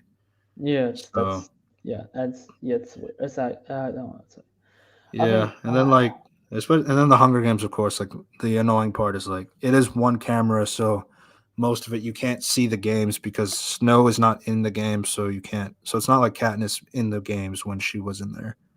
So that uh, could be annoying for people too. Um, but like I mean, my overall positives like I think it does add a lot to the world. In terms of like kind of like understanding the foundations of the Hunger Games, like what made it what it is, and like how does it become this glamorized entertainment based kind of event in the future. So and I yeah, find I found that aspect of it interesting in terms of the world building. Um, I liked again like with Snow. I like how he's not like super nice, but like to the point where something stupid happens and then he becomes super evil in the future. I like how there's like a descent in that aspect, and I also like Lucy Gray as a person in the story. But like in the movie, I just don't get these things overall, which is a bit of a disappointment. I mean, I'll give it another point. I guess like I'm glad it doesn't set up a sequel yeah. I mean, because the book Francis, doesn't do that either. because I mean, Francis Lawrence, the director, said, "Oh, okay, I would make a movie if Suzanne Collins wrote another book. That's it." Yeah, Yeah. And so I don't know. It's like for me, it's like the yeah. movie It's is been like it's been 3 years since the last book, so yeah, that's it. I don't know. For me, the movie is like what a free or free, I guess a free. And yeah. there are some good parts, but they ruin Snow so badly. It was like it's just gone. Yeah, the book I give a 6.5. The movie it's probably like a 3.5 around there. Yeah, it's like I don't know. It won't be better than a four because I'll give Catching Fire a four. The movie wise. Yeah. Yeah. So yeah, that was the Ballad of Songbirds and Snakes. I guess one more positive I'd say. I think Tom Blythe does a really good job, Oh yeah, especially he does. as young Snow. Yeah, I never seen him before. It's like and then he just wow me here. It's like okay, I believe he's a young Snow. Yeah, I Rachel mean, Zegler. Rachel Zegler. I think I grew to like her over the course of the film, but the accent was goofy. yeah, it's like I know Suzanne Collins intended her to have like a southern accent. I just think it got too. It's unfortunate because I know people have those kinds of accents in the South, and I wish we can get to a point where that's not corny for people, but I don't think we've got to that point yet. yes, it's But yeah. outside of that, the singing was like fantastic on her part, but like I think there are general moments where I just wish that like as a director you just got to prioritize like okay there is probably a way to sing this song so that you can feel the emotion of the character in the moment as she's singing. The only time I felt like the character singing and not the song overpowering the scene is honestly the hanging tree song when she's playing the guitar under the tree. That's like the only time I felt like it wasn't a grand spectacle. It felt like a real moment. Um, It's like yeah, that's just common issue in musicals. It's just yeah. So that's it's. that's that's really all I had to say I about mean, that. yeah, I think the cinematography is quite good. It's like Yeah. the production is good. I mean, the You got some acting, you got some bad green screen here and there, especially in yes, the arena scenes, but outside of yeah, that, it's mostly well shot. yeah, and Uh, yeah, the acting is. mostly good. I mean, there's like just like a feel like Viola Davis is just a bit cringy a few times. Like, oh, I am here. You're like, okay, Jesus. I mean, and so I mean, Rachel Again, Zegler is she's an a bit more goofy in the book, so I'll give her what she can manage, I guess. it's like yeah, Yeah. So yes.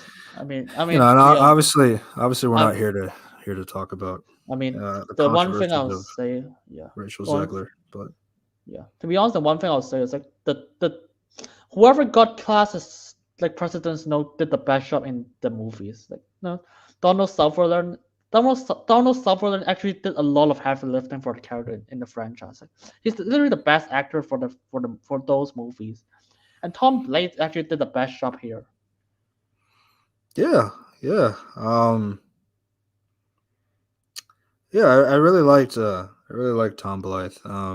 Again, there's a lot of things of Snow that was missing that I wish were there. Uh, But like outside of that, that's more in the direction of writing. So, yeah. but yeah, he does a Yeah. lot, and and again, like the way he looks, I mean, like he looks exactly like how the book describes him. So Yeah. that's Yeah. like A1 casting. By the way, the main writer of this movie wrote us the Assassin's Creed movie, the live action one. Yeah, Jesus. Another one, Force Awakens. Fuck Yeah, me. what you gonna do? I don't know. Get competent writers. Suggestion. Yeah, yeah. So that Uh, was the Ballad of Songbirds and Snakes. Thanks again for watching this podcast episode. Unity, say goodbye to the people. yeah. Goodbye. I'm just gonna do a lot for real life. I'm still getting actors from to do my short film. It's absolutely insane for my schedule. Yeah, Uh, and subscribe to Unity Review and Analysis. Also subscribe to Red Devilos Reviews. I will still be working on my John Walker Lamar Hoskins video. I've seen a few more comments asking for it, so I promise I am trying to get those out there. So please don't worry about that. And yeah, thanks for watching. Please be sure to listen to our Spotify the next day, and we'll see you next week. Bye, guys. bye. Bye.